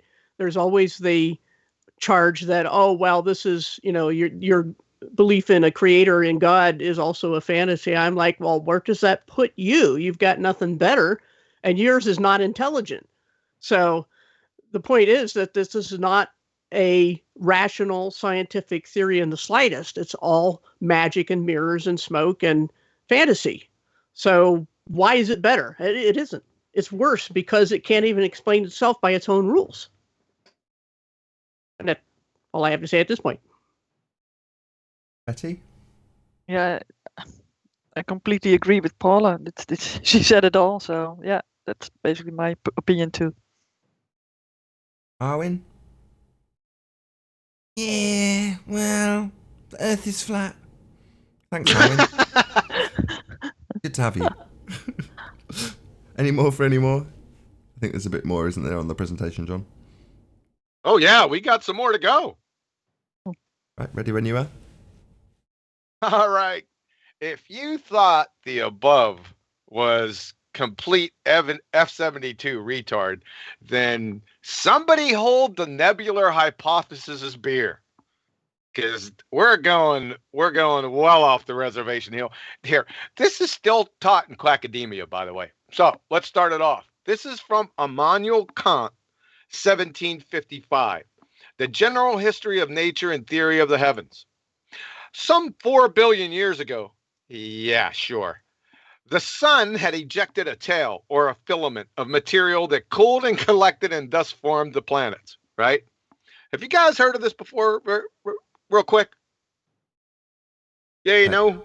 Well, you've mentioned it to us a couple of days ago. Does that spoil the magic? Yeah, it does. No, I've never heard of it. I've never heard of this. No, this is definitely new to me. yeah. It's, you guys have had to have heard this down the line. Paula? Yeah, I know I'd heard of it. I just looked at it and laughed and walked on. I didn't study it. Okay. I'll just go ahead and continue. So, see, the originator of this nebular hypothesis mess met with Edmund Halley of Halley's Comet fame at Cambridge. Then Halley passed it off to Kant. The originator was Emanuel Swedenborg. He proffered the nebular hypothesis nonsense to Edmund Halley 21 years before Kant. And Simon Laplace also had his little spin, no pun intended, in 1796. Guess where Swedenborg got the idea from? Guess where he got the idea from, folks? By talking with spirits from Jupiter, Mars, Venus, and the moon. And I'm not kidding. This is documented. I'll stop right here. What do you guys think about this so far? I think you should leave the name on screen so we can have some people that... Do you remember when we had Bilu? Remember that? Bilu? Arwin. Where have you been? Did your mic stop working? Sorry, I was busy in the kitchen. No worries. So, yeah, we had Bilu, right? And basically it's this I can't remember the name of the documentary now, but it was a Flat Earth documentary, and one of the people on it was talking to an alien called Bilu. And that essentially was somebody discrediting him as an individual and therefore, decrying everything in the documentary. But it became something that we kind of, as Flat Earthers, adopted. But I think this should be the same, right? He's divining this from... I don't know. It was just their experience. They had an extra, an alien experience. Do not say the E word. What? What's the Why E not? word? No, but that's how the South Americans, What's the E many word? of them just see it. What's the E word? What's the E word? Experience. Different context, sorry. Oh, okay. But anyway, I would just say real quick that Swedenborg had basically a religious movement that he started then that is really off the wall in every respect, but it shouldn't be surprising coming from this source. You can look him up. There's biographies on him. So this wasn't all he was into, is all I'll say. Of course. All right, you want to continue? This is really. But anyway, it was the Off the reservation. Convex Earth. That was Billy's Oh, that was thing. it. That was it. It was the Convex Earth documentary that had Bealey. But I'm just saying this is far more eccentric, if you ask me, especially as it's part of the mainstream narrative. I mean, we didn't hear anything from Betty. I don't know if Betty's now disappeared. No, I'm still here. It's everything has been said. I think talking to spirits. Come on. Exactly. This Ooh. is a joke. It should be hyped up. You know, people take note. If you want to troll, use stuff that's part of the rhetoric. It's far funnier. Anyway. Oh, and I just real quick, I did do a video on Swedenborg once. I called it Swindleborg. So there you go. Swindleborg. Love it. Right, you're up again, John. Oh, All wait. right. Before that, talking about trolling, Riley just went live. So, continue. Yeah, might as well plug him now. You've done it. So check out Sleeping Warrior. He's live now. Sleeping Warrior. Yeah, after this is over. Exactly. Well, it doesn't matter. This will get dedicated to like a recording anyway. The majority of people watch it on the recording, although there's 200 people plus watching live now. But, you know, shout out to all of you who are watching on the recording. But yeah, do check out Sleeping Warrior's channel. Very good channel. Feel free to continue, John. All right, nebular. If this wasn't, you know, out of this world, just hold on to your hats. Nebular hypothesis aficionados, allow me to introduce to you the law of conservation of angular momentum. This states that angular momentum is conserved when there is zero net torque, read vacuum, applied to a system where the system is the object or objects that are rotating. And you can sort of picture this, right? You got the sun as this, you know, dispersed gas cloud, and it starts rotating for I don't know why, and spinning, and then pulling everything closer to itself. That's more or less their spin. No pun intended. But we can picture, you can picture a skater. It's easier to picture it that way, spinning faster when their arms are pulled closer to the body. If you ever watch the figure skaters, they have their arms out at their sides. They can't spin as fast. But as soon as they pull them into their body, they can really smoke, right? Same sort of concept. In the formation of the sun from a nebula in space, the same effect would have occurred as the gases allegedly contracted, right? That's a second law of thermodynamics violation, by the way, into the center to form the sun. This would have caused the sun to spin very rapidly, just like the skater. But the sun spins very slowly, while the planets move rapidly around the sun. In fact, although the sun has over 99.86% of the mass of the solar system, it has less than 2% of the angular momentum. Anyone see a problem? This pattern is directly opposite to the pattern Mystic Meg prediction for the nebular hypothesis. And the outer planets are larger than the inner ones. Again, directly opposite of the Nostradamus prediction. From Nei, birth of Uranus and Neptune. Psst. Astronomers who model the formation of the solar system have kept the dirty little secret. Uranus and Neptune don't exist. Or at least computer simulations have never explained how planets as big as the two gas giants could form so far from the sun. Bodies orbited so slowly in the outer parts of the solar system that the slow process of gravitational accretion, which doesn't and never existed, would need more time than the age of the solar system to form bodies with 14.5 and 17.1 times the mass of the Earth. So, this is a joke, man. Hold on, John. Couldn't they just by coincidence, because of how the gases and everything was distributed as it came into being, couldn't have just formed at that specific time by coincidence? Are you drunk? Just a little. I thought so. You're drunk. Sorry. Unbelievable. Right, don't be naughty. Now we know that you're drunk. No, I'm not. Anyway. All right, let's continue here. More, the nebular hypothesis carnival tent predicts that as the nebula spiraled inwards, all the resulting planets and comets would rotate and orbit in the same direction. It's called prograde.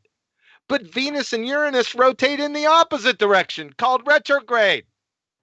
So, Lucy, you have some more explaining to do, even in your own model. They contradict themselves even in their own reification fallacy. Some more retrograde orbits and satellites and moon from Neptune, Triton, from Jupiter, Ananke, Carmi, Pasiphae, and Sinope, and from Saturn, Phoebe. There is no plausible solar origin of the fairy tale planets. There is no plausible natural origin of the sun. We're going to get into that here in a few seconds. So let me stop right here. Anything? Any comments? Questions? Yeah, do you want to go first, Betty? Yeah. So Neptune and Jupiter, was it? Don't exist? Uranus. Uranus. Okay. Can we see those through a telescope from Earth? Have we ever seen them? Oh yeah, they can show you them. Okay. I saw Uranus once through a telescope. Oh no. So Uranus, whatever. We can see it, but I don't quite follow the problem, if I'm ruthlessly honest.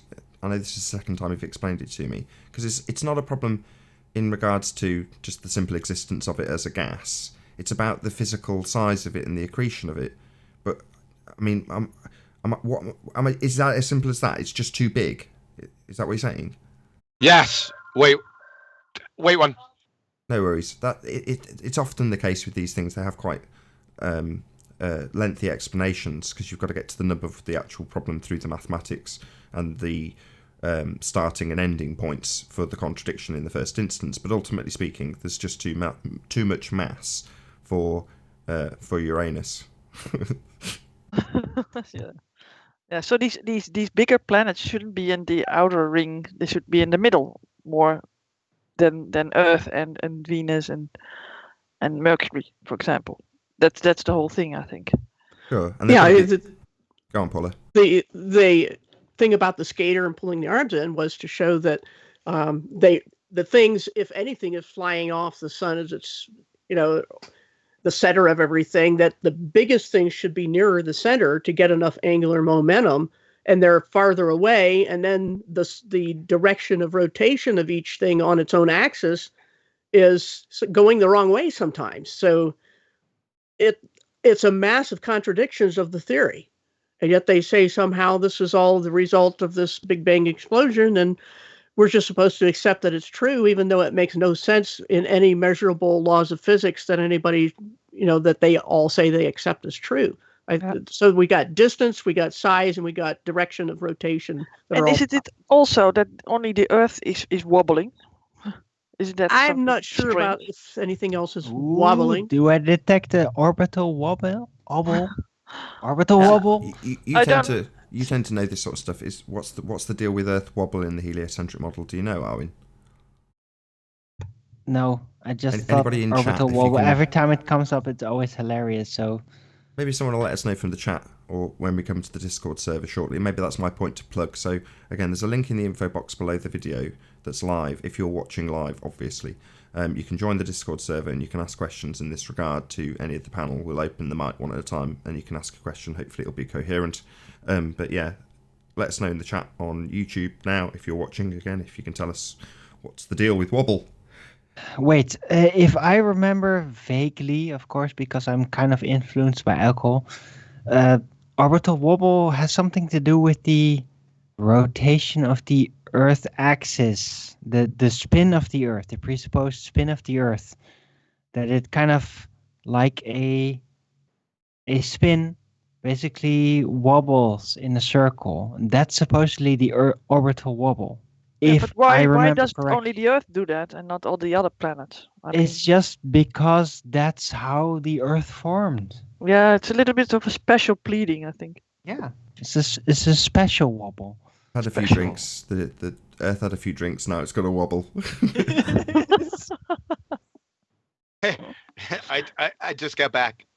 Was the question, Nathan? You had a question. Was it answered? Yeah, I think so. Okay. Well, okay. Well, maybe I'm wrong, Betty. I've forgotten if I had a question.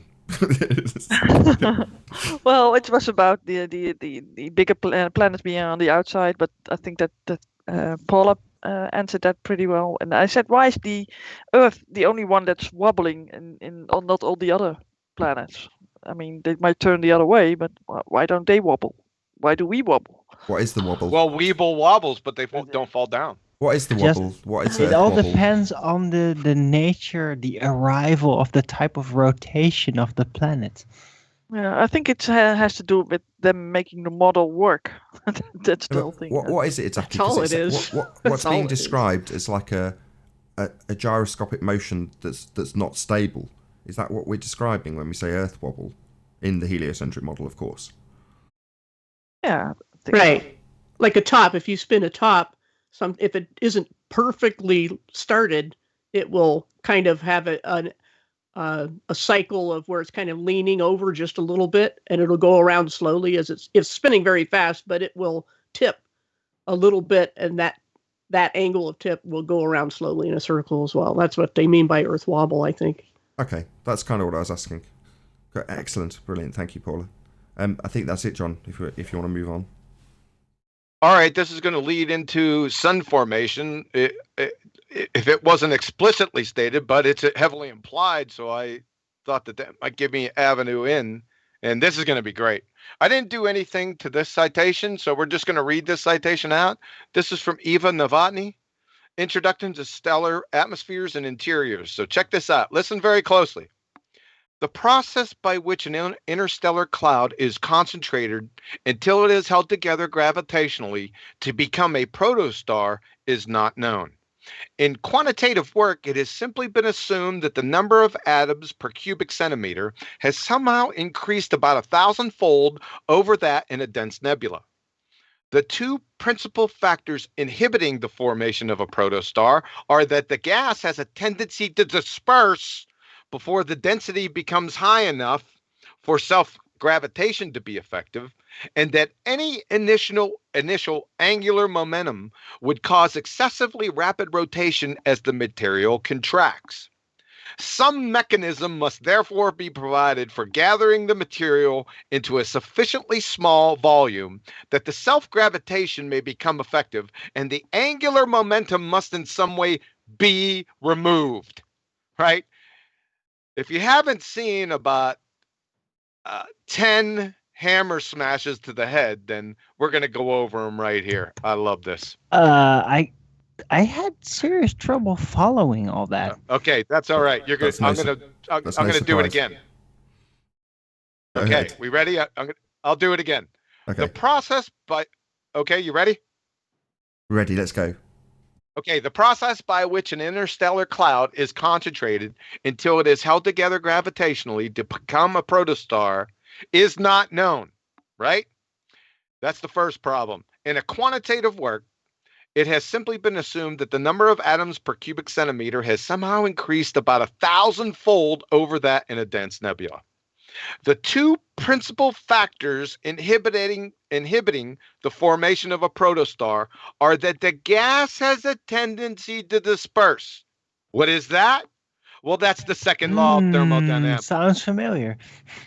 Before the density becomes high enough for self-gravitation. So, which gravity? Einsteinian or Newtonian would that be, love? They are both debunked, by the way, to be effective. And that any initial angular momentum would cause excessively rapid rotation as the material contracts. Some mechanism that directly violates the second law of thermodynamics must therefore be provided for gathering the material into a sufficiently small volume that self-gravitation that doesn't exist may become effective, and this is one of the best parts. The angular momentum must in some way be removed. This is a circus tent show. When I first read this, I couldn't believe it. I seen all these things in my mind, my little remarks as I was going through. This is preposterous. So Well, let's get into some. Hold on a second. I'm going to get into no, some heavy. hold on. No, it's kind of sloppy because what they should have actually said is it should have been neutralized. So it's very weird. Removed sounds like censoring, like completely making everyone forget it exists. Very dubious that way. So from Hoyle and Rick Rabsing, there is no reasonable astronomical scenario in which mineral grains in space clouds can condense. One of my favorites, Jeffrey Burbridge, astrophysicist, director, Kitt Peak National Observatory, in Science. If stars did not exist, it would be easy to prove that this is what we would expect. I love it. Oh, Abraham Loeb of Harvard Center for Astrophysics. The truth is that we don't understand star formation at a fundamental level. Yeah. The truth is, Abraham, willful ignorance. You don't understand it because you can't understand it purposely because it directly violates the laws of quantum mechanics and the second law of thermodynamics that you know. So if you've chosen to whistle past the graveyard and float a feigned argument from ignorance fallacy with an implied argument to the future fallacy wrapped around its incoherent ankles to keep your mind-numbing just-so story fairy tales alive. Yeah, real scientific there, Abraham. From Paul Davies, the greatest puzzle is where all the order in the universe came from originally. How did the universe get wound up if the second law of thermodynamics predicts asymmetric unwinding toward disorder? Yeah, that's right. It's a mystery wrapped inside an enigma. Real puzzle. Is hydrogen bonding, sipping tea, and jogging in the rain unsolvable riddles, Paul? Clown. The really scary thing, most of you never even look at these Formica deep hammer meat forefires. Just take their word for it, well, the least bit of due diligence and scrutiny, like the spitting ball fiasco, then mindlessly parrot this abject buffoonery. Comments? Questions?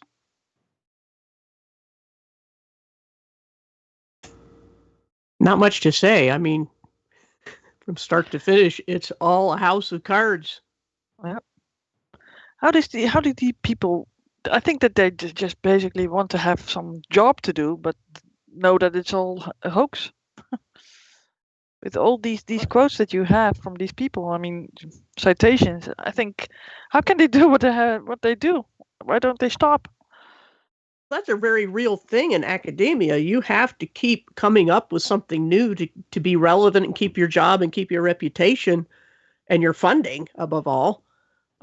You have to keep putting out books. You have to come up with some new theory, just like paleontologists have to find some missing link, Yeah, but they have to be in the narrative, right? They have to stay in that narrative story, because otherwise they don't get that funding and attention, and they be kicked out.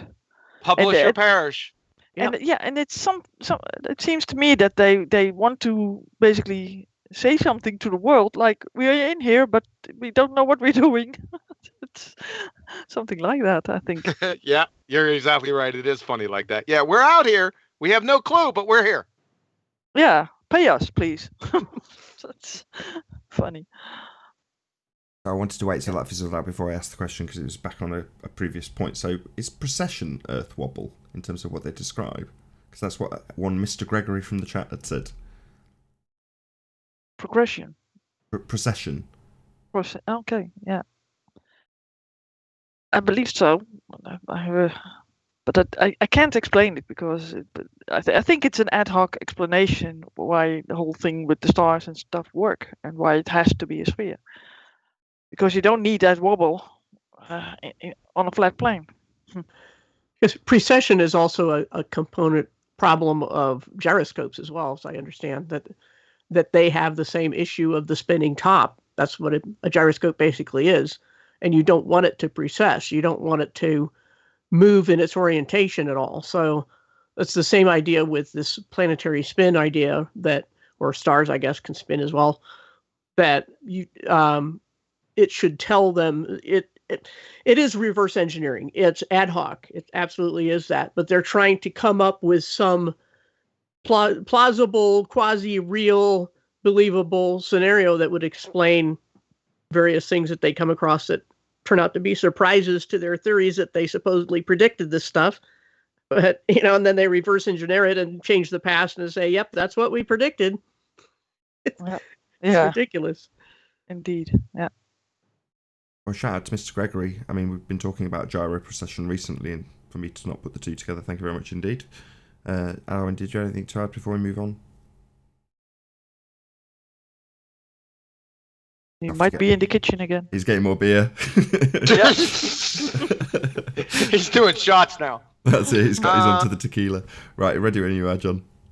Yeah, we're going to wrap this up over the next 2 minutes. We're just going to talk about the standard model of the sun.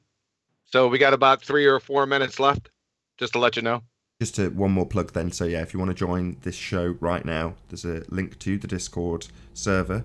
If you're not a member, you have to join. That'll take you a couple of minutes. But yeah, feel free to join the public link, and you can actually ask us, any of us, questions about this specific subject from the Discord server. Feel free to continue, John. Yeah, like I said, the last subject, I had to go over this since the sun was already implied. We must talk about this fiasco. So the standard model states that the sun is more or less a nuclear reactor, right? You've all heard this before. Excuse me. Allegedly, it has an inner core temperature of 15 million Kelvin. So this is a little model that they have with the inner core at 15 million, right? I just want to locate you guys. The photosphere is the face or the surface of the sun. The chromosphere is just above the surface, and of course the corona. This is going to become important here in a second. This has all been measured, right?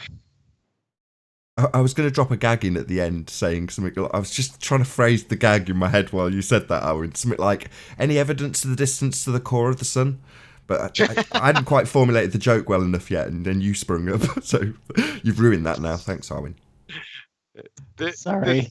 This is just what they identify it. They just label, right? Just a little convention here so everyone's on the same sheet. You got it? So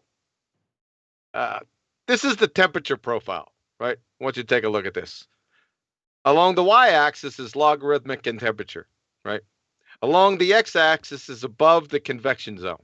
Distance above the convection zone right here, okay? So can you see what's happening here? So in the photosphere, coming from the inner core, the temperature slowly dropped. This is what you would expect. We're just inside their model now. I'm just going in the clown tent. We're inside their model, and the temperature's coming down. It's looking good, right? It's about 5,800 Kelvin, like I said. Then, as you get closer to the chromosphere from the photosphere, the temperature slowly starts to rise. That should raise an eyebrow real quick for you, right? If that didn't raise an eyebrow, this should set your hair on fire. Between the chromosphere and the corona, this temperature profile goes hyperparabolic from about, we'll give it 10,000 Kelvin all the way up here to 1,000,000 Kelvin or real close. Sounds like it even gets higher out here. Sounds like Owen's blood alcohol level. Yeah, right. That's what it looks like now. What? Right? Man, So I seriously, for English levels, I'm like a teenager on alcohol. Seriously, All right. I have nothing in my blood. Nothing. You're like a drunk heckler. Okay, hold on to it. We're almost done. We're nearly there. Sorry, that was my fault. I deliberately did that. I'm sorry. Yeah, thanks, Nathan. I appreciate that, man. What are friends for? So look at what we got here. Is there something jumping off the screen at you? See the problem? So the inner core temp of the sun is 15 million Kelvin. The outer surface of the sun or photosphere is approximately 5,800 Kelvin. On its way to and through the chromosphere, the temperature slowly rises, like I said, then goes parabolic from 10,000 Kelvin to 500,000 Kelvin when nearing the corona, and then 1 million Kelvin to 10 million Kelvin. What's the problem here? I suppose the fairy tale pseudoscience priests collectively missed the lectures on the second law of thermodynamics. Heat really does flow up parabolic hills, right? This is preposterous, folks. They even put this in their own literature. This is tantamount to standing near a wood stove, then moving back 500 meters because it's too hot. Then you spontaneously combust. That's how ridiculous this is. Hold on, John. so- Hold on. So thanks With for your ear. Have a microwave- nice day. With microwaves Hold on. over Thank you very much distance- for your presentation, John, as much as the ending was hijacked by Alwyn. Thank you very much. Sorry.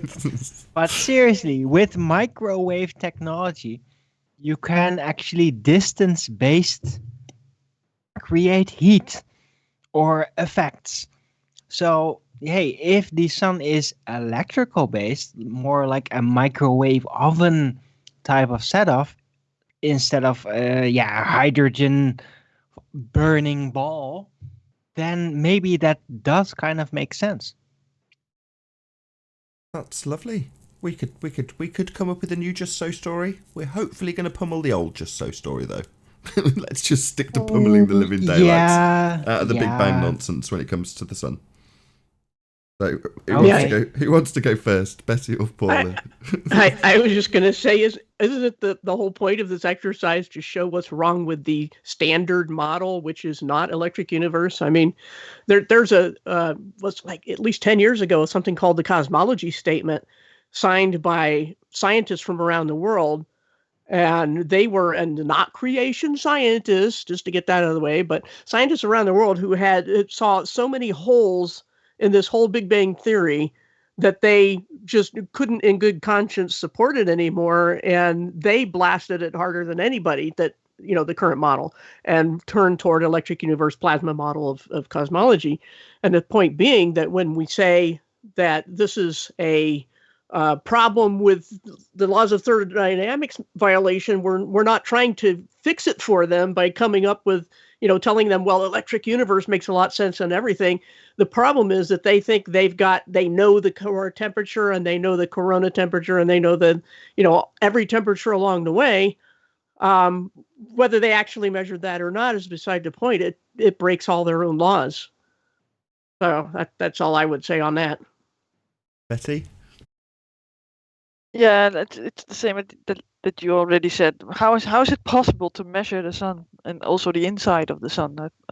That's nonsense, right? So, but I've seen this one on Catexis' channel, and it blew me away right then and there. I mean, if this is the model, then why does nobody ever comment on this? Why do they keep it on with this model? I mean, it's done. I know it was rhetorical, but so I can have a bash. What they do in terms of the magic trick is they seem to put in bold typeface on the title of the book or on the front cover, whichever way you want to look at it, the measurement of whatever they like.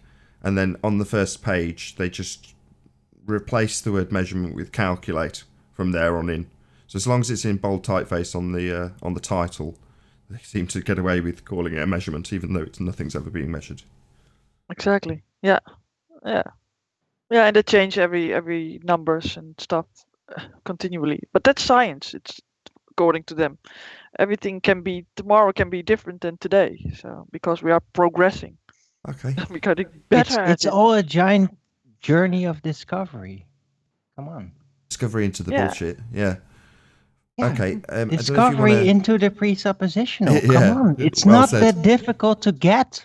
Why don't you just get it? Why don't you just assume R? What's wrong with you? I don't know if you want to summarise. If not, we're going to open up the Discord link. I don't know if you're ready to rock and roll, Betty.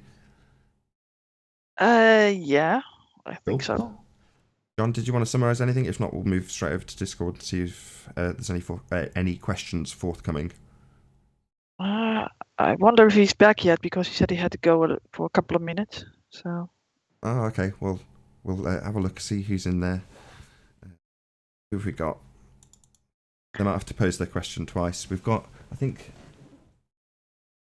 couple of people in Menace was in first, I think, when I glanced across earlier. I don't know if you can hear us. Yeah, well, the Righteous Force was first. Oh, Because was it the he Righteous was here Force? from the beginning. Yeah. Yeah. You Hold were paying on, more attention hold than on, I, before, Betty. before we open the panel, I just wanted to make a general comment about R. Yeah, go ahead, Because Darwin. I just wanted to, well, basically make everyone look with an open eye to how much space the concept of R has allowed to be presupposed. It's incredible. It's like an infinite space basically came forth from the conceptualization of R. Just the radius alone allowed an infinite space. Isn't that just amazing? Yeah, can I say a little blessing? Radius Dominus Gravitus Spiritus Sanctus Arwin. Okay, I've blessed you with R. Thank you. Hopefully we bought enough time for John to return, and then we can get some questions from the public. Is he back? I just don't want the questions to have to come twice. Although that said, we'll probably end up summarising the question or answering it anyway if he's not around. So do you want to open the first mic up, Paula, and make a little Betty, and make an introduction? Yeah. Let me see. Hello, Righteous Force. Oh, we got a bit of feedback. Can you close your Skype mic, please? Yeah, I've already done that. Really? Let's see. Or it Yeah, might close be- it down. Hello, Righteous Force, are you there? No, we still definitely have feedback. You just got a super chat, Nathan. Oh, shout out to Defund Nessa. Thank you very much for the super chat. I could hear him. So it's all good? It's all good apart from Betty, who's the only one feeding back. Maybe leave the Skype call, actually, Betty. It might be the only way to get around this. Look, I was just in Discord because you guys were getting buffering on the stream. So I really don't got questions to ask. Oh, fair enough. So I guess you can go to the next person. We can find out if Betty's still got audio from us and with us in the Discord server. Are you still hearing us okay, Betty? Yes, I can. Oh, we've still got feedback from you. That's really weird. Okay, well, the guests are okay in terms of their sound for the now, so Betty will be a little bit ethereal.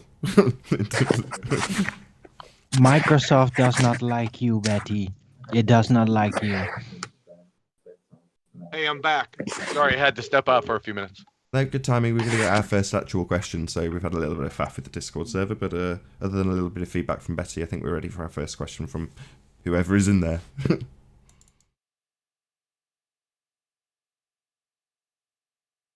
Phil, do you want to open the mic on Phil? Is he in next?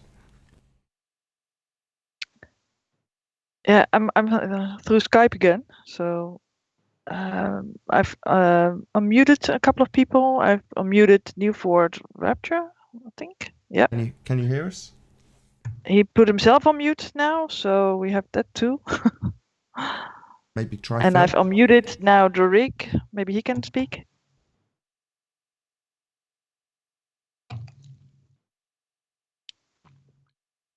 Hello, Dorik. Are you out?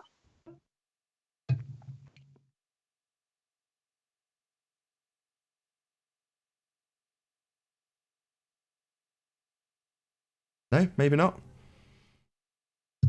Last but not least, try Phil, maybe. Hey, hello. I'm unmuted. Hello, very good to have you. Hi, I listened to Arwen talk about that R. I was asking, is it possible to have an R on the flat Earth? Well, not as a Like if it- radius of the Earth. If it were like a circle, something like around the equator? Well, only if you presuppose the Earth is a disk. Then, Is this Kosho? Yeah. No. Does that answer your Shout out question? to Shroomy. Does that answer your question? That wasn't me, though. That was the rig.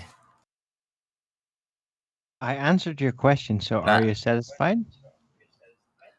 No Well, worries. if it wasn't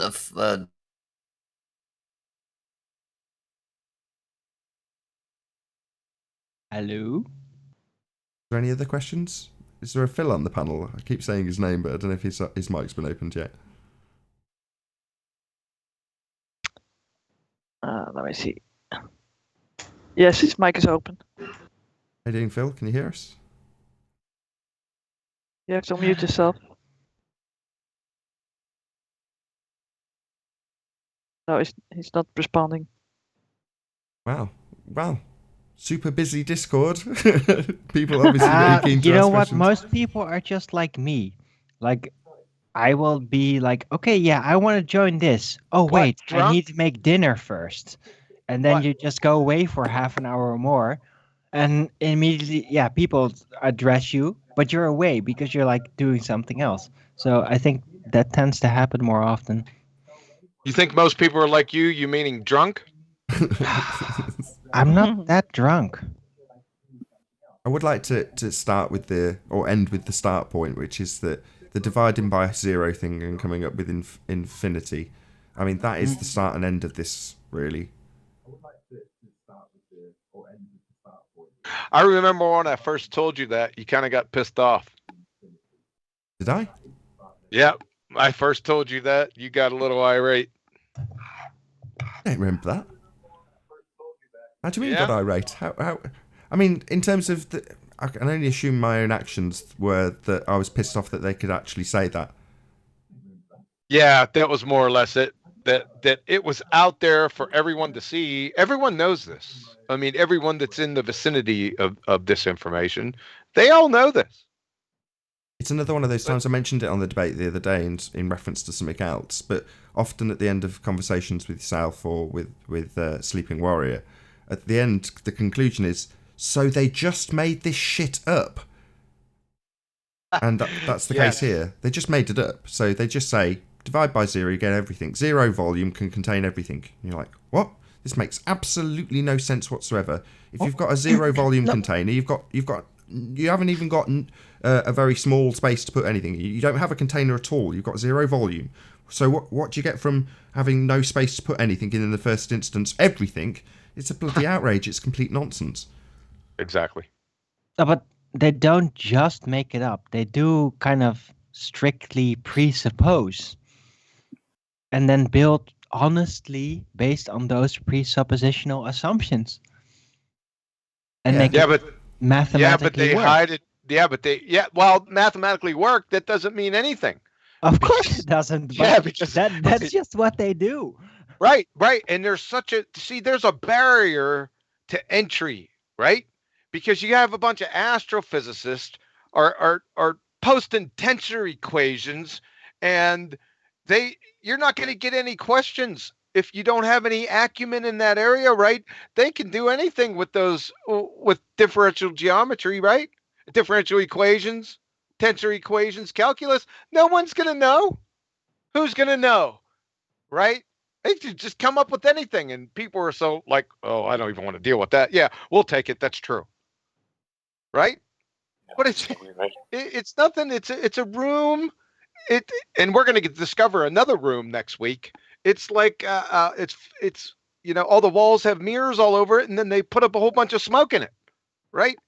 Next week's going to be fairy tale evolution. Just to let you know. So that's where we're headed next week. Did I ask someone from the Discord server? I don't know if you want to open all the mics on the Discord server, Betty. I've done 2 of 3. I have unmuted already, so and if they can speak up, then we can see who wants to talk. Can you guys Perfect. Can you hear me? We can. Yeah. Great. I have a quick question for you guys. Go ahead. So gravity versus density. If you were to drop an accelerometer, what would the theory of gravity say happens to accelerometer, and what does density say would happen to accelerometer? Exactly the same thing. Well, gravity So doesn't exist, so I have no idea what gravity. No, hold on. Gravity is the presuppositional-based replacement of the relative density theory to the detail. So The it question would is, if say you drop exactly the an same. accelerometer in a gravity field, why would it go to zero? Wouldn't it keep reading because gravity is a giant field of energy that never goes away? That's an affirming the consequent form of logical fallacy right there. Exactly. So you presupposed that there was a gravity field and then told us what would happen in the gravity field that you presupposed. No, if there was a gravity field, because you can do an experiment. You can drop an accelerometer. Would it continue to read 9.8 meters per second, or would it drop to zero? Yeah, it's an affirming the consequent form of logical fallacy. If there is a gravitational field, I will observe X on a gravitometer when I drop it. I observe X on my gravitometer when I drop it, therefore we have a gravitational field. If P, then Q, therefore P. Affirming the consequent, formal logical fallacy. Not only that, you beg the question. So you're assuming your outcome. You're also begging the question and you're affirming the consequent formal logical fallacy. You're assuming gravity. If gravity? Oh right, isn't that the thing you're trying to prove as opposed to presuppose in your formal logical fallacy? Yep. Right. So in a more colloquial sense, you presuppose it. I asked a question. Don't get annoyed. Just because you've used a fallacy, don't get stroppy.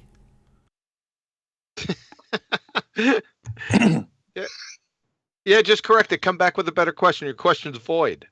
That's not a problem. Come up with another question. Would that be What happens when you drop an symptomatic fallacy accelerometer? What would you backlash? expect to see? What would you expect to see in a gravity field? What would you expect to see in a density? Which gravity? Which gravity we're talking about? Newtonian or Einsteinian? If you want to continue down this road, Do both. can't do both. They're both mutually exclusive. Okay. Got to pick one. It doesn't even matter which one. He's gonna presuppose it in the first place. So Yeah, we're letting him. Well, when you design an experiment, you think about it. You're trying to figure out what you expect the results to be based on different ideas. Okay. What's the expect? I love that word. Thank you very much. So what are the three I asked a very simple question. What would you guys expect if you were to drop an accelerometer? What would happen in the world where gravity exists, and what would happen in the world so where you're it going is to a ask the density? same question that just got answered to you, right? That wasn't an answer. That was a dodge. We just answered. It was a fallacy. You invoked a fallacy. It's void. Your argument's void. However, if you want us There's to beg no the argument. question, It's a question. Sure, your question was You're answered by designing me. an experiment. You don't have to keep If you're talking. doing an Just experiment- try and listen. Your question was answered by me. So you've invoked a logical fallacy. In fact, two, begging the question and affirming the consequent. Now, that automatically makes your argument void. Now, to re-ask the question 3 times and demand that we presuppose it, we said, okay, fine. We'll beg the question. We'll play along with you. Which gravity would you like to use? And you've told us, you pick one. No, we're begging the question along with you. We're using your fallacy to play along with you. Now, we can just say, okay, fine, you don't understand where you've used a fallacy, sod off. But we're not, we're playing along. But you've got to play along too. So which gravity do you want to use? Pick Newtonian then. Perfect. That's fine. I've no idea So where if you're John was designing going an with this. experiment, you ask a question, you have a couple different ideas of what you expect, and then you run your experiment. Perfect, you've just You have an reminded me where John was going with this. Thank you for that. So experiment, you say? Experiment, you That say? was my question. All right, Nathan, that was exactly what I asked. I asked a question about an experiment, and I asked what results you would expect to see. Perfect. That's I forgot where John was going with it. It's not supposing anything. When you're designing an experiment, you think of what outcomes you would believe could be possible. Okay. No. Well, no. Sorry. Yes, you I can need to guess and say I don't gravity need for to keep one. talking. And you pick Newtonian. When you finish your statement, just let us know. If you have an accelerometer and you drop that accelerometer on Earth, what would you expect the outcome to be if Newtonian gravity was true versus if density was the cause? the same thing. I said it before. Well, then Exactly you said no. the same. So you kind of waffled a little bit. That's okay. So you'd expect it to go to zero in both situations, correct? No, the gravity aberration theory is a replacement of relative density. Relative density is exactly what gravity is presupposed to do. So you say the results are the same. Nathan, do you agree? It makes absolutely no difference. It's a logical fallacy. Begging the question and affirming the consequent. This is meaningless. I guess it's an interesting to say that you can't run tests on gravity because you have to presuppose it. So you can't prove it in either case through science, per Nathan. You're assuming that a because side you're- effect Owen, is an Owen. actual That's how the Hold on, scientific I'm sorry, method the works. guest. You see an Sorry, observation, I'm sorry, you run a guest. test. We didn't hear half of that. I'm You make a really sorry. hypothesis and you run a test. The one time I didn't want someone to interrupt you, we didn't hear what you had to say. I'm sorry, guest. I've forgotten your name, by the way. What's your name? Stephen. Stephen. Arwin, we didn't get to hear what he said. You interrupted him. Go ahead, Stephen, if you can So repeat that. in science, you make an observation, and then you come up with a hypothesis. Are you telling me that your hypothesis is a logical fallacy every time in science? Of course not. Whether it's gravity or density or space monkeys pulling on it, you have to come up with a hypothesis. Is that hypothesis always, no matter what, a logical fallacy? Of course Yes not. or no? No, obviously not. question Okay, is good. that? Perfect. Great. So if my hypothesis is, and you come up with a null one as well, my hypothesis is, hey, it's density. My null hypothesis is that it's not density, but it could be something else, let's say gravity. Then I run a test, right? That's a fair, basic way of running some What? sort of scientific Yeah. experiment. Do you want to do this, or Is shall your I? test Yeah, Hold on, yeah, Owen. I'll share my dedicated screen. to proving the Hold cause on. of gravity? Owen, hold on. No, that's Yeah. not. When you said yes and then declared that was fair, no, it wasn't fair. It wasn't anything. Certainly wasn't science. I mean, if you obviously don't appreciate why it isn't science, but your hypothesis is a supposition, not a logical fallacy. A supposition of what you presume is the cause of an effect. And in this instance, you already identified this earlier. You said, well, unless I presuppose gravity, I can't vary it as a cause. And you were absolutely correct in that assertion. So where are you going to formulate that in as the cause and vary it? If you're going to formulate an actual hypothesis with a variable that you will manipulate, your presumed cause, independent variable, and the effect that you're observing, the dependent variable. Those are the two things in your hypothesis. The null would just be the opposite of that, which is if you say, if gravity, then whatever you're going to declare as your observed phenomena, and then the null being, if gravity, not the phenomena. Yep. So you could easily make your hypothesis of what you think the cause is, and then you can run experiments to control for that, right? So in this case, you could control for air pressure so that you still have the same density conditions no matter where you are. You can move your location on Earth higher or lower, where gravity would be the assumption or the hypothesis that it's related to your distance to the center of the Earth. And you could test to see how things drop and are affected, and the speed and what the readings are on an accelerometer in all those conditions. That would be a fair test to run. But you guys started out with saying you can't even propose gravity as a hypothesis because it's a logical fallacy. Sorry. But you're basing your entire hypothesis on this measurement of some kind of acceleration taking place. Sure.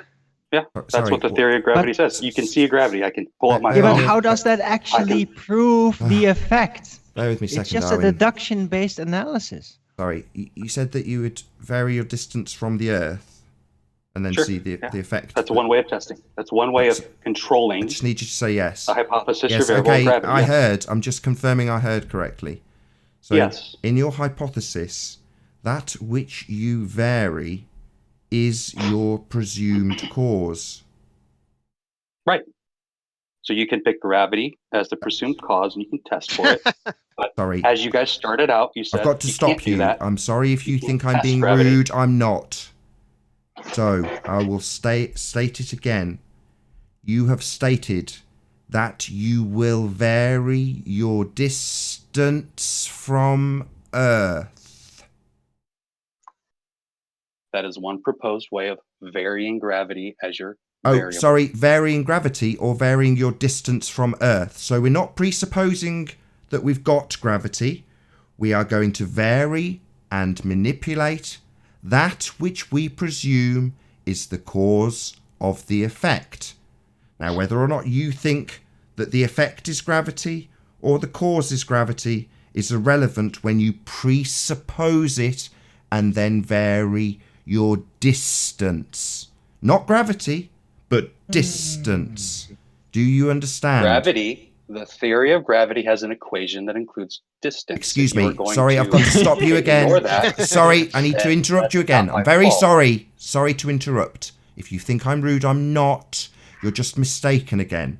Theory comes after an adherence to the scientific method. So we're nowhere near theory if we're trying to prove causation, and the causation being gravity. So theory is the culmination of the scientific method being adhered to. So we're not there yet, I'm afraid. So let's not invoke theory. That's fine. Call it the hypothesis of gravity. I don't care what word you want to use. Let's say call it the hypothesis of gravity. No, we're not going to do it because the equation has density. Newton's law. Sorry, go ahead. You invoked Newtonian gravity. Newtonian gravity is the universal law of gravitation. Number one, it's not a theory.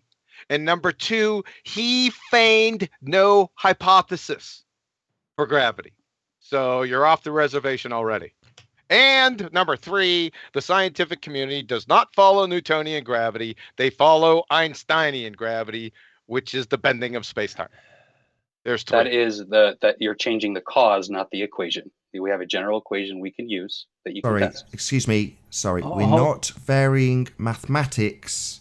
We are varying and manipulating that which we... You understand that a variable... Why are you talking over me? Excuse me, I've said it several times, and you're now talking over me. You're being very rude. No need.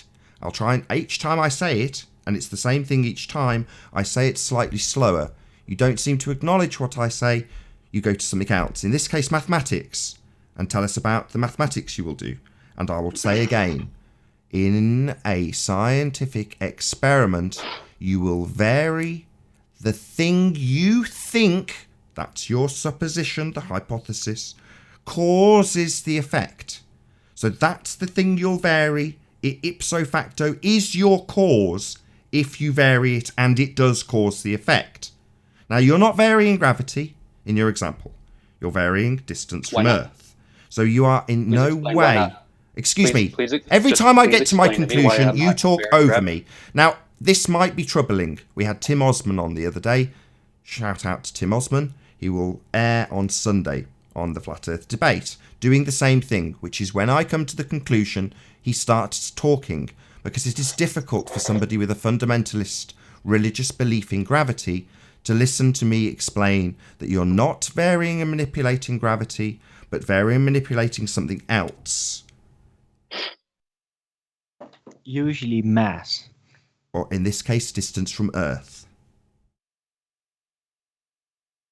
Right, so if you're going to involve gravity, I'm afraid you're going to be falling back to presupposing it based on the aberrations. When you're testing an electrical field, there are two ways that you can test that electrical field. We're not testing electrical fields. Excuse me. Now, Nathan, sorry. Yes, I'm going to interrupt you. I'm going to interrupt you because we are not going to have an equivocation. We are not testing electrical fields, and we do not need to equivocate here. We are talking directly. Well, you have to. Yeah, you have You're to have talking over me. I'm stopping you electrical from fields are measurable. equivocating. Gravity fields are not. Look, there's I have a accelerometer on my phone, and I can see 9.8 meters per second on that accelerometer. You guys can pull out your smartphone. Rhetoric time for fundy rhetoric. When I'm running tests on an electrical field, I can move closer or farther away as a variable. Sorry, we're not testing electrical fields. You just ignored what I just said. It's getting frustrating. Well, it's getting frustrating because you're saying things that are irrelevant, Nathan. Are we testing electrical fields? Are interesting. Are we trying to demonstrate a scientific evidence of gravity? It sounded like... I'm trying to explain a field and how you test a field, whether it be a gravity field or electrical field.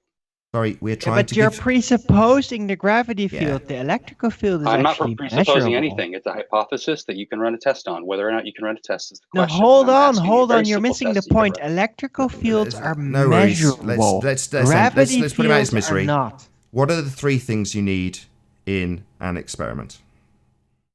3 constituent Nathan, parts. if you can't focus on a very, very simple. Just told us you've got a hypothesis. Presumably this will be backed by experiment. So we need to now establish whether or not you understand what you are telling us or you are pretending.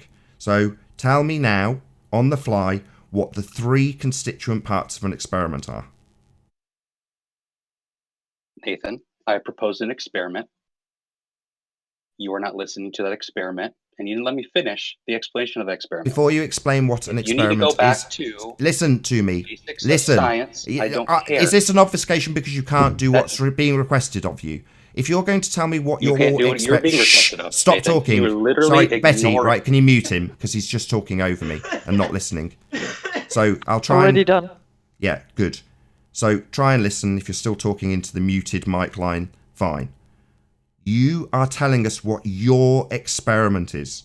Now, I'm trying to establish if you know what an experiment actually is before you tell us what your experiment is, which we've already heard and ripped to shreds. Now, I'm asking you directly to answer us with an actual answer. What are the 3 constituent parts to every single experiment without exception? If you know what an experiment is enough to formulate an experiment in this example, you will know these 3 things. Do you want to take him off mute? If you would like to answer my questions first, I will answer your questions after that. No. Either you're a pretender clown and don't know what an experiment is, or you can give me the answer to this question. What are the 3 constituent parts of an experiment? Go. Would you like to answer my question I asked first? No, I'd like you, the guy pretending to know what an experiment is, to tell us what the 3 constituent parts are, to show us that you do actually know what an experiment is. You could have Googled it by now. I could have Googled it by now, but I asked you a question that you refused to answer and you talked over me. I don't think that's fair. I've answered your question about your formal logical fallacy and your begging the question fallacy. I've answered you. We went into begging the question and explained that you are ultimately talking nonsense and don't know what an experiment is, because as you tried to formulate a hypothesis, you didn't have an if and then statement. You presupposed gravity, and then you talked over us when we tried to point it out to you. Now we're just trying to demonstrate to the audience that you absolutely, in no uncertain terms, do not know what an experiment actually is, because you've just obfuscated my question rather than answering it. Do you know what an experiment is? I asked a pretty simple question. What's an experiment? What are the 3 constituent parts in every experiment ever?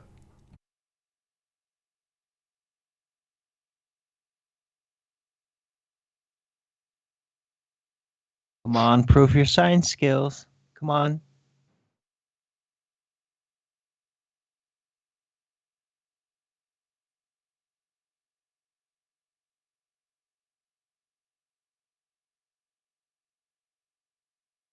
Right, that's a long enough pause for me to... Can you hear me? Yeah, we guys can hear hear me? you now. Am I on mute? No. Come on. Hey, Nathan, I have a question. What's diffraction? Interference. That's not an answer. Let me answer. Interference. What are the 3 constituent parts of an experiment? Nathan, what's diffraction? I said it. Yeah. I say it again. Interference. Now you tell me what the 3 constituent parts of an experiment are. He didn't know the question and was embarrassed. Yep. Sorry, I've answered. Now can you answer me, please? Nathan, he's gone. He's he gone. dropped. Yeah, I dropped. Oh. What a coward. You scared him off. Well, it's Science fine. is That so long difficult. protracted pause, whether You it was can because claim it was science, but to actually back it up, it's so difficult. yeah, very. Go ahead, Nathan. You were saying something. I didn't That's hear it. you. I just wanted to expose that he didn't actually know what an experiment actually is. He's quite happy to tell us about an experiment after we've pulled it apart for not having an independent variable. That's the thing he's trying to prove is the cause.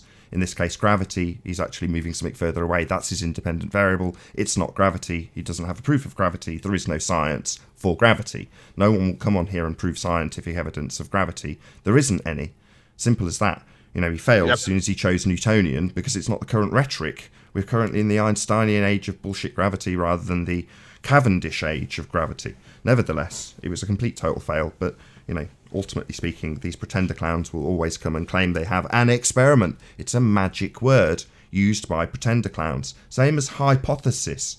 Even though he hasn't formulated a hypothesis and probably doesn't know what that is either, he's happy to use that magic word. And these are pseudoscience pretender clowns that invoke these magic words. Now, it's offensive to me personally, because these words have a real meaning, and their real meaning has real use. So to invoke magic on these actual words is a hijacking, like all of the heliocentric model in most of what they do and most of how we've been deceived. It's a hijacking of something. And in this case, science is real. Science does prove cause. It's a very, very useful thing that's aided us vastly. Humanity has been benefited vastly, hugely, massively by science. So when people invoke science and they haven't got the slightest clue what they're talking about, we end up with what we have for a world, a nonsense world made up of dividing zero to get infinite amounts of stuff to tell us about an infinitely never-ending, expanding nothing, expanding into a nothing. It makes absolutely bloody no sense. Why? Well, because of people like that dick that just came on. Pseudoscience pretender clowns with magic words that they've nicked from real things like science. There you go, that's my rant over. Yeah, I'm surprised that we haven't gotten any questions on the actual topics that were brought up. Why are we getting questions outside of it all the time? Yeah, that happened last week. I don't understand that. Is there anyone else new in the Discord server? If not, we'll have some closing remarks and then we'll close out this BALLBUSTERS. Yeah, I see that Chocolate Saiyan is here. Hey, Chocolate. Is he in the Discord server? Yeah, he's in here. But I have taken him off mute, but he muted himself, so... Well, we'll hang around. I'm happy to chat anyway. We're going to be chatting in the after show. He's there. He's there. Picking up. Hey, Chocolate. Hey. You typically have on-topic questions. Hopefully you've got something for us in regards to the Big Bang. We shall see. No, I just actually got here late to the show. I thought I'd pop in the Discord, see what's up. Have you ever thought about the Big Bang in any way, shape, or form, Chocolate saying? Big Bang? What's that? I don't know that. Well, that's something we didn't cover. I mean, I don't know if that was intentional, John. We never covered the ontological primitives in this regard. Hey, I'm sorry. I had to step away for a second, man. Go ahead. Ask the question again. It's all right. Up until that very moment, we hadn't actually called on your name at all. So there we go. Take that as you will. Too funny. I heard ontological primitives. Yeah, exactly. We didn't cover them in this presentation. No, we didn't have to. I figured we went over them plenty in the last presentation. This is the second half of the ontological primitive, so there's two of them. There's only two possible choices as to how we in the universe are here. The first choice is nature or unguided, or intelligent design guided. Those are the only two choices. There is no third choice. So we were concentrating on number one, the nature part, and what the answers that the atheistic scientific community had for that. And it's the Big Bang. Right? There's nothing else other than the Big Bang. We went down some other trails associated with it, but that was it. Yep. But even their own narrative points towards creation. Are you talking about the Big Bang narrative? Yeah. Well, yeah, the universe had a beginning. That's not the question. See, the first question that must be answered before you invoke the causes of that, correct? So the first question is, did the universe have a beginning? Well, yeah. First and second laws of thermodynamics state that there must have been an absolute beginning. It's that easy. It's too easy. So once you establish that there's a beginning, then the two ontological primitives are invoked. But that conclusion is based on physical laws, right? Yeah, the universe had a beginning. Yes, it's based on the first and second law of thermodynamics. And also quantum mechanics, but we don't want to go down that road. We'll just go with the first and second laws of thermodynamics. Sure, but they just answer it with the dividing everything by 0 and coming up with infinite. You know, the actual beginning is a complete sham. And then there's no. It's a story, right? Because the Big Bang isn't a scientific theory. No one was there, in their dreamland. 13 point. What is it this week? 13.8 billion years. I mean, right there tells you that there's no science in this. I mean, give me a Big Bang hypothesis. Yeah, you're never going to get one. But you can't very manipulate the independent variable. So sure. Well, you can't get to a dependent variable. The first step of the scientific method is observe a natural phenomena. That's your dependent variable. Got a time machine handy. Yeah, no one's observed that, right? They conjured it. So, and then they go off on the singularities, which is absolutely preposterous. Right? Where'd you get that? Is there narrative from the point that Arwin, admittedly at the beginning when he had a bit less alcohol in his blood, threw a spanner in the works and said, "Oh well, mathematically fine, they get everything from nothing." But thereafter, does it follow? Is it just increasing entropy from there on in? Once their actual explanation beyond the bullshit of getting everything from nothing starts. Well, see, they're stuck. Because if entropy always increases in nature, it only goes one way. It's irreversible. Then you have to go all the way back, and it would have to be at its lowest entropy point. Well, how did it get there? So in the laws of thermodynamics, just looking at that in a vacuum, no pun intended, you're still screwed. Just like Paul Davies told you before. Isn't there part of Einsteinian nonsense about like the big crunch, the time running backwards? Oh! I have some alternative hypotheses or theories about that. No, you don't. Not alternatives. Yeah, I do. I just want to know if that's part of the current narrative that will reach a point where it starts to contract, basically. But I have a theory about that. I have a theory about that. I don't want to hear your theory, Arwin. I'm sorry. No. This isn't the time and place, mate. It really is. It really, really is. How long will it last? About 1 or 2 minutes. You've got 60 seconds. Go.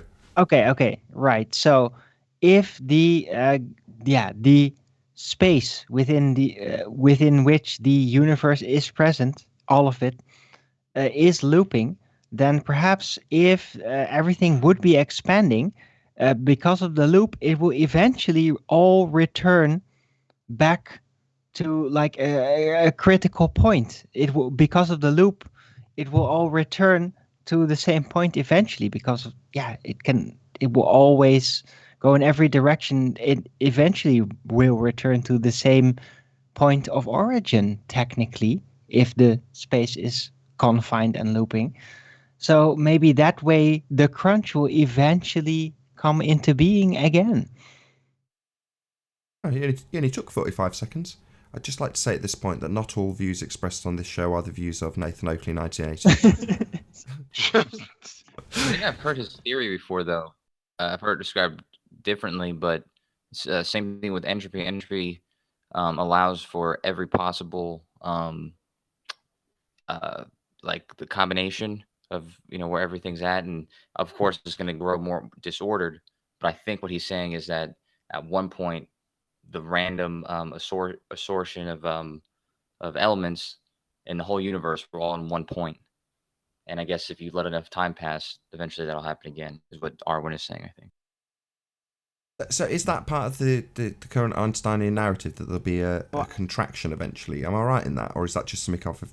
No, the contract, it's not actually a contraction in my conceptualization of a looping you had your 45 universe. Seconds, not yours.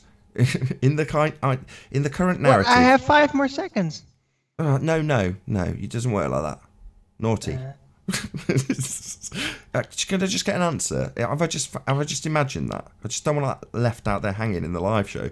I think that I don't was want to. one outcome. I don't want but to I think the attribute. one I that don't want to attribute that to Einstein. One of the Big Bangs. I don't know which one. The K -1 or K0, K+1. One of them has the big crunch. I can tell you Okay. that. Fine. I hadn't I'd just have to- imagined it. It's just not Einsteinian. Fine. I'm glad we got that covered. Thank So you so much. I don't just think it is. I from could be mistaken, but certain there you go. big crunch would be everything coming back into itself. Yeah, reaching the Yeah, but I don't think singularity we agree again, on that, basically. right? That singularity. Yeah. Right. It all comes back together again. What a But that load would of be a old second nonsense. law of thermodynamics violation. That was my point. Thank you. That's where I wanted to go with it. Exactly. That's a second law of thermodynamics violation also. But No, it's, but it's not part of the... not if you presuppose gravity naturally, because if it's in a looping confine, and it would be basically because of the natural motion, it would have like a momentum, and that momentum might be just enough to actually cause a critical gravity well to eventually cause the big crunch again. Maybe that's part of the narrative. It's a shame it's not part of the current narrative. Where's my NASA check? It's about as valid as your side theory, Arwin. So I'm kind of disappointed in myself for bringing it up also. I'm as bad as you. I think want they my agree on the NASA big check. freeze now. Go on, Because of Kosho, the sorry. expansion. Oh, now there's a big freeze. Big freeze, yeah, same thing. That's yeah, contracting. No, the big freeze won't contract. It will No, sorry, expands yeah, faster than sorry, my gravity bad. I stand ever- corrected. That would be increasing entropy until it just becomes very, very cold and all the energy runs out.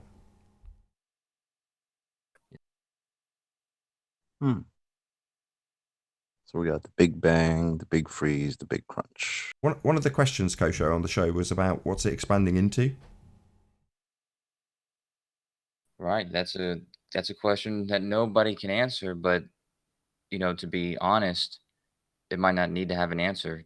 If all the matter is in here, like we are where the matter is, where space time is and all that, then there's nothing to stop it from expanding. If that makes any sense. There's no walls, there's no matter, there's nothing. Everything is what's inside this space time. So, but the truth is nobody knows that. So That sounds particularly ethereal and Magical. vague. Very Magical. conveniently vague and mysterious. Yeah.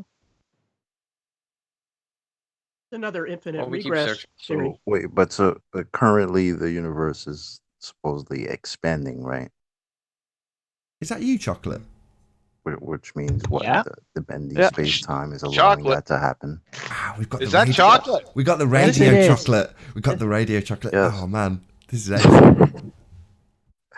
You guys are silly. Yes, you got the regular chocolate. No actually background was my noise. question. Wow, I can't know how to act. Sorry, we've completely hijacked your point by saying how smooth and dulcet you sound. Thank you, I appreciate it. No, I mean, I was just asking. I mean, right now the current status is the universe is expanding, right? Yeah. Yes, sir. Well, so they So, say. Like, what happens when the big crunch happens? Because obviously the bending of space time is allowing that to happen. So It some point, depends on the nature of the confine of the universe. Isn't it? Is it infinitely large, or is does it reach a looping? point when the bending stops and bends the other way, and then everything start coming back together again. This whole Well, no, bending. it's expanding. Go on, Kosho. Go ahead, But Kosho. again, faster it than really light. depends on the nature of the confine of the universe. It's a cool story. Seriously, this is region you can delve into if you think about it. I know it's very tough. Looping, confine, spatiality. But So I will round out. We will continue to talk to the Discord server in the after show, but just got another question for you, Kosho. So the whole dividing by zero and coming up with infinite. What's your take on that? Yeah, I didn't catch that part. I was listening to you guys talk about it, but I couldn't grasp where that came from. Like what part of the theory that comes from? Is that from the I guess to decide whether it was flat or curved or Where exactly is that dividing by 0? Well, 0 would be nothing, right? Right. And infinite would be, if you like, everything. Okay, Yeah? I see what you're saying. You're talking about mass divided by the volume then. Yeah, the volume being nothing, right? Yeah, I mean, I don't think of the density. Like they always talk about it as infinite density, but I don't think of the density as 0, just because it's like a point. I just think of it as like it's sufficiently small. But I'm not an expert, so. So you don't go on the bandwagon of the concept of a infinitely small point in space. But hold on, you agreed with Arwin, so that logically, and I can completely relate, that's where you can take it from logically, can't you? Yeah, the infinitely small, but, it's a 0.0000001 volume, and it's got a huge amount of mass and energy in that tiny little space. Yeah, I can wrap my head around that. That I'm not worried about. That's where Arwin went. We've had that. But, you've been very honest and said, yeah, that don't make any sense. Well, that's essentially the fundamental start of your religious belief in a heliocentric world. You appreciate that, right? Well, like I said, it doesn't all. It all could be everything in one point, or one particle. I guess with one Planck distance, something like that. But like I said, I'm not an expert, so I don't want to. It's good that I get to do it a third time, as it's the main point of the show. So yeah, like I just said, logically, yeah, I could do that too. But unfortunately and illogically, that's not where it begins. It begins with, quite literally, everything from 0, nothing. Mathematically being dividing by 0 and coming up with everything, which they teach you in pretty early on in your schooling, isn't possible. Again, I'd have to look at the details of that one. I haven't seen exactly how they know it had to be 0 or infinite density or 0 volume. I know like a point would be technically 0 volume, but that's only technically, when actually there would be space there. Yeah, 4 for 4. But I won't go over, and I'll stop holding you to your toes to the fire in that regard. But also the other side to that, you appreciate that's the start of your fundamentalist belief in a sphere Earth, though, right? That's the kind beginning. of. I mean, that's the logical conclusion, or I guess you would say the beginning. But technically, they're looking at all the evidence of everything that leads back to that point. So just because they can't explain what happened at that point or before that point or anything like that, I think that the evidence that leads back to that point is somewhat sound. No, you're confused. No, they do explain it. But might that evidence be consistent of mostly the background radiation of the supposed universe and the redshift motion and the deductions-based conclusions on that? You'll have to take it to the other end of the scale. Let's just stay here because I'm going to round out the show soon and then start the after show. Stay tuned if you're watching on Nathan Oakley. There will be an after show shortly. Yeah, I'd rather stay at the beginning. This is the fundamental beginning part, right? So I know you want to go back to the point where it's a little bit of something, but you can't get around the fact that you've got to have, and I'll say it again, everything from nothing. I know that the evidence they have for that is not even that point. They have the microwave background radiation, but I think what the time periods we're talking about is purely based on like the physical principles and like mathematical constructs that would have made it possible to do that. I don't think that there's really evidence that nobody was there, and I don't think that there's visual evidence that was happening. Yes, because it's still like a millisecond. The mathematical construct is dividing by 0 and coming up with infinity. So I'll say it one more time. They have explained it. They do explain it. That is the explanation. It just doesn't make any sense and isn't logical. Seems like a red herring explanation to me. That could be their way of holding. They still will be looking for evidence to validate that. Who are they? That wouldn't be validated. Who are they? This is your narrative, right? Well, no, like I said, it makes perfectly good sense up to that point. But, of course, things still need to be figured out. But everything else leading back to that point's point. the beginning, not up unto that point. I keep saying it. I'm sorry. I'm just not going to let this wordplay slide. No. This is ground zero, the start, the beginning of your spinning ball space monkey religion, and it starts with dividing by zero. Well, I mean, that would make sense if that's how they didn't start from the beginning. It would make They started sense. From Sorry, you're contradicting now yourself. A moment ago, it didn't make sense, and you couldn't make sense of it. Now it does make sense because it's the start of your religious belief. Isn't that interesting? It does make sense, you say. Divided by zero makes perfect sense. Explain it to me then. Cope with me, but everything else leading to that. It'd be like if you were trying to figure out what you did today and you've lost all your memory and you retrace your steps. You retrace all your steps and everything made sense up until the very moment that you woke up or something like that. And you don't really realize how you got there where you fell asleep. But everything that leads backwards to that moment makes perfectly good sense, and the evidence fits. Yeah, I've said this. Arwin started there. We keep going here, don't we, to that beginning point before where they divide by zero for the start of your spinning ball space monkey religion.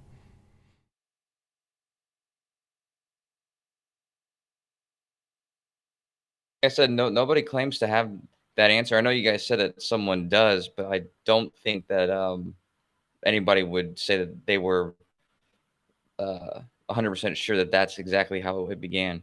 They write these things because they say it's very possible. The math agrees with it, but Let me say it. Let me just say it a fifth time. Let me just say it a fifth time. That math is as follows: divide by zero, get infinity. Shout out to Mia Kim for the super chat. There was actually another super chat that I'll shout out, as I've just shouted out that one. Hopefully I can find my way to it through my tabs. Yeah, here we go.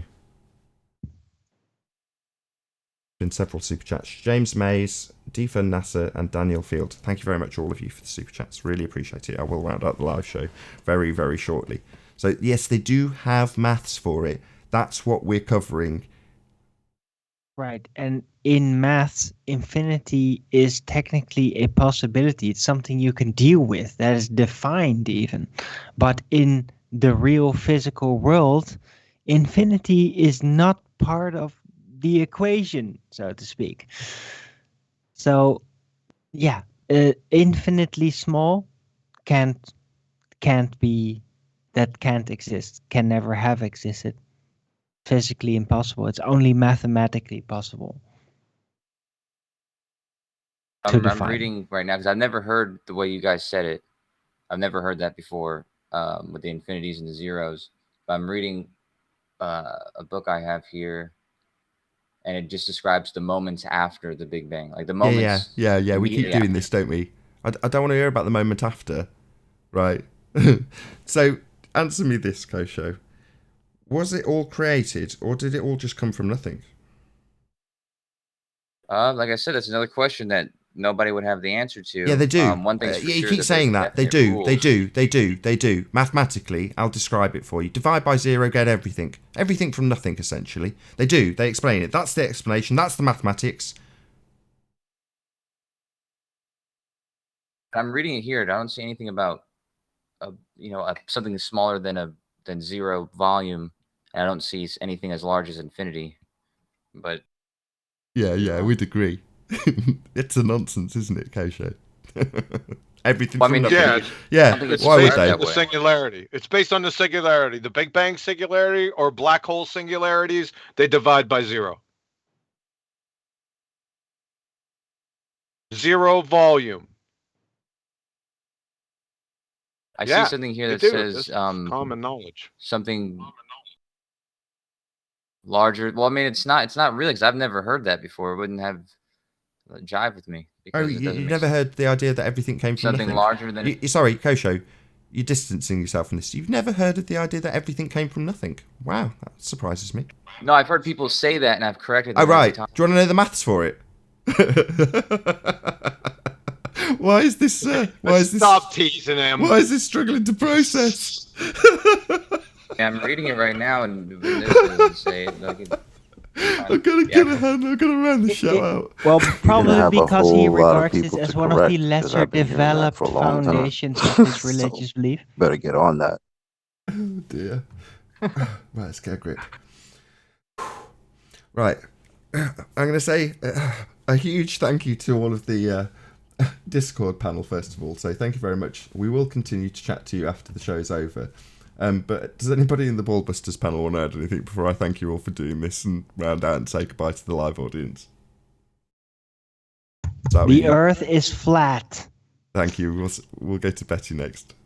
I think you've crushed someone with your latter thing. Yeah, you didn't know that something came from nothing. Huh? It's just funny. Well, only when it's shown to be nonsense, so they want to distance themselves from it. Yeah, absolutely. But it's fun. Paula? I think the Big Bang Theory has been well described as a fairy tale for adults. It's magic. Last but not least, John. Thanks for the presentation. Great, by the way. Great subject. Yeah, if you thought this was stupid, somebody hold Evolution's beer next week. Thanks. Massive shout out to Tina Baker. And of course, a massive shout out to all of you in the live audience. If you are watching this on Nathan Oakley channel, however, stay tuned as there will be a BALLBUSTERS after show to follow. Massive thanks to Arwin, Quantum Eraser, Betty and Paula for making this BALLBUSTERS possible. I've been Nathan Oakley and I'll see you all in the next BALLBUSTERS.